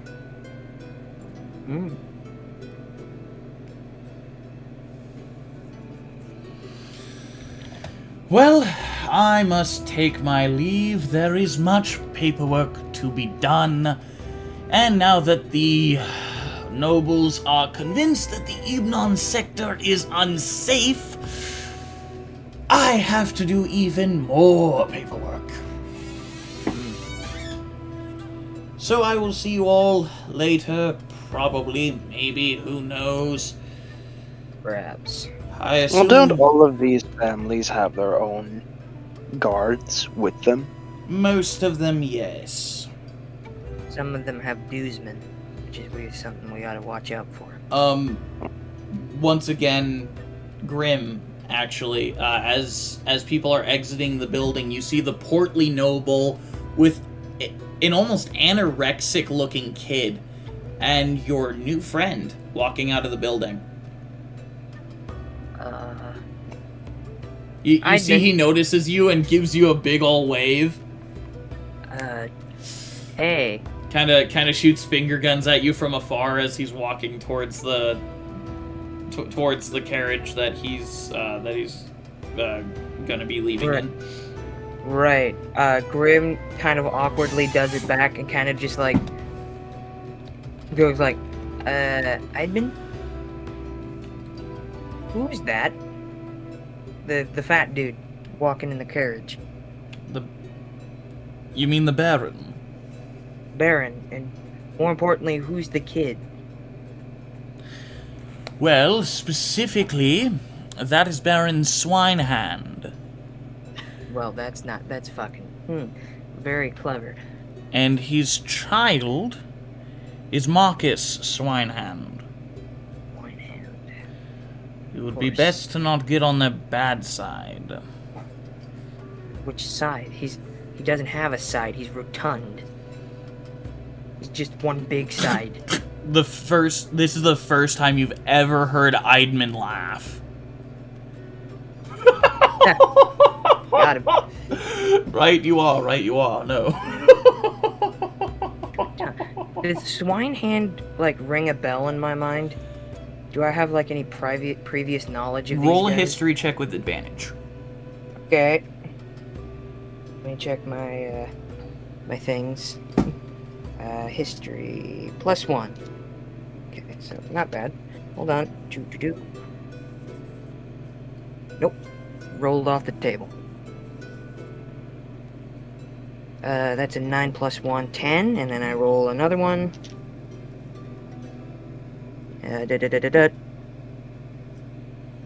We'll take the 10. Swinehand was the name of a noble family back at your home. Swinehand. Well. I thought everything else burned up. This is in his head, by the way. Yeah. I'm not saying this out loud. Well. If I hadn't have thought... course. That's why I didn't smell any pig fat being burned. Goddamn. Well, Maud. Well, Maud and I have some loose ends to tie up then, don't we? You feel a small sense of affirmation from the back of your mind. Do I remember anything about them from those old days? Not really at the moment, other than the fact that you used to play with, you used to play with the Swinehand's firstborn. Which is apparently him, I guess. No, actually. Even Rotund, his face is not familiar to you at all. So, how long ago was this? Like, I don't think I ever established a general time frame. Maybe your fall, your family's fall would have been around 8 years ago. 8 years. Alright. Well, I would have thought they burned up with the rest of them. Oh well. Nothing I can do right now. I look at the new sword that I have now, the murderer's hacksaw. Can I just see if I can basically feel the sin coming off of this thing? 100% yes. Yeah. Like, this thing has killed a lot. I feel the sin coming off of that thing. Yeah, everybody does. Yeah, well, I mean, you won't even have to cast Detect Evil and Good. That thing is exuding darkness. In fact, so are the Victim's Last Thoughts gloves, along with Bloodfang. Oh. Well, I don't know that, but I'm just going to start attuning to Does Bloodfang talk to me after I attune to it? We'll see. I will say, everyone, you level up. Excellent! Excellent! Excellent. And 800 you, XP, so I just need to do that. You have successfully completed a little bit of a quest line. Ballin'. Level up to level 4. I'm actually leveling up to a fucking fighter this time. Well, ladies and gentlemen, I think that's where we're gonna end it for the night. Yes. I hope you guys have all enjoyed the journey on which our heroes have gone during this harrowing ballroom accusation. Yeah. I'm All the very fights happy that you started. guys joined us. And Yes. I'd like to say goodbye, farewell for now. We'll see you all next Good time. night. Have a lovely day, everyone. Subscribe guys. now. Do it before you God forget. damn it. We love you guys. Subscribe, sponsor. Bye-bye. We love you guys. Who are on YouTube watching this, Thanks. go check out his Twitch. Do it. We have a YouTube now. We do have a YouTube now. We have a Twitch. But those who are on YouTube, Look at go the VOD. to his Twitch. Yeah, go to my Twitch. God. And we do this at 4. If you want to see this live, 4 p.m. just now watch it at Twitch. Pacific. Love you guys. Yeah, Alrighty. 4 p.m. Pacific Wow. time every Wednesday. Except for those that we Yes. don't do it, which I will put out a message and whatnot. Yep. Thank you everyone so much for watching. We love you. Have a wonderful day and or night. And remember, the hat always works in mysterious ways. The hat always works in mysterious ways. Love you guys. Good luck, Charlie. Bye-bye. Bye.